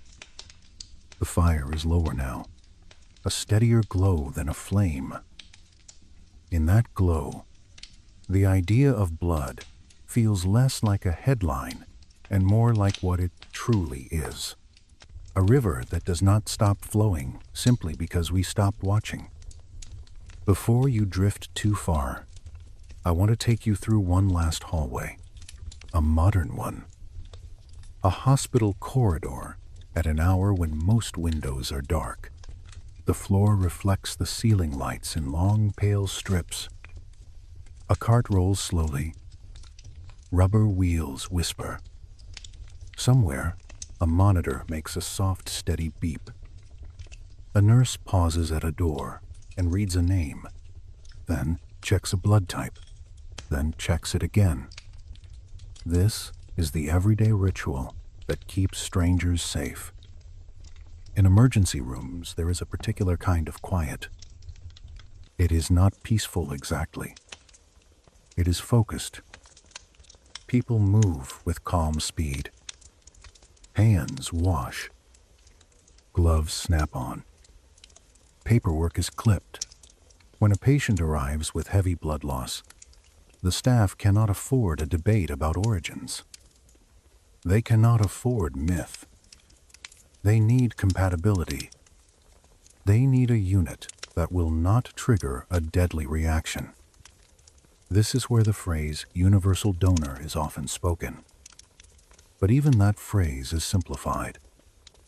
There are many antigen systems beyond the large famous ones.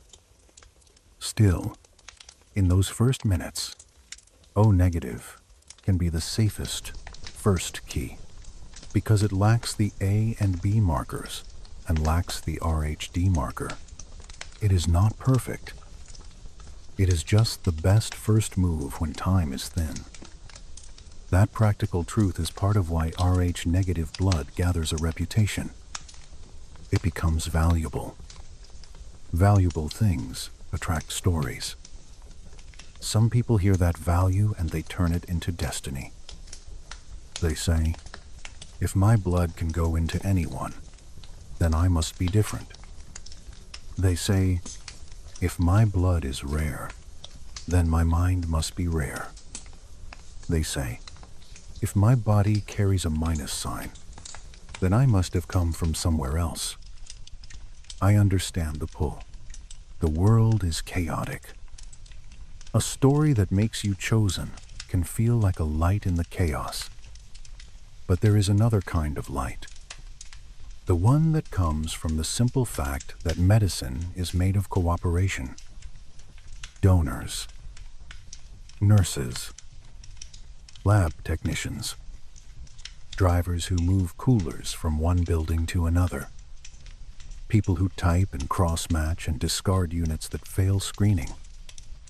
It is a system built on trust, a living infrastructure.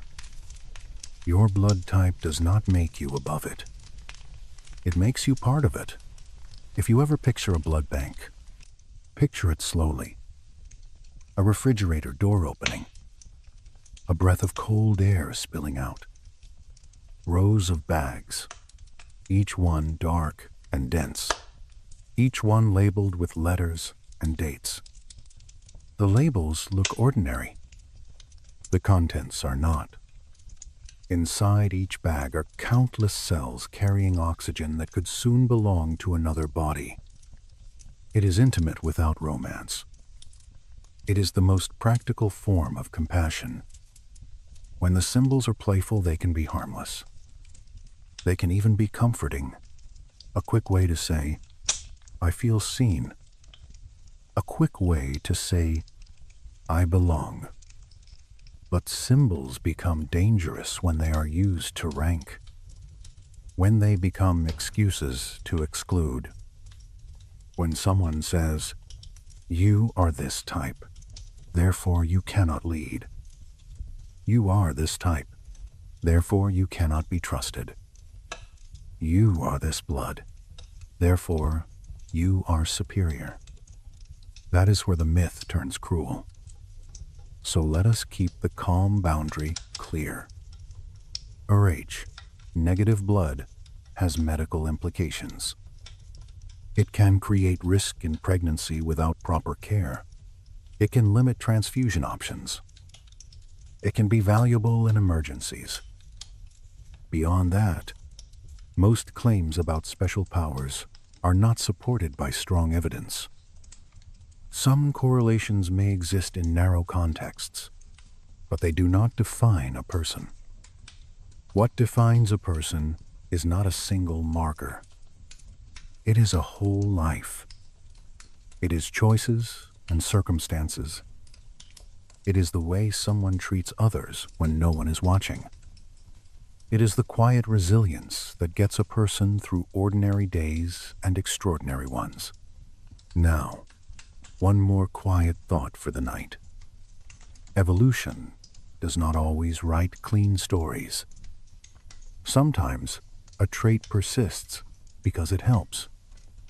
Sometimes it persists because it does not hurt enough to be erased.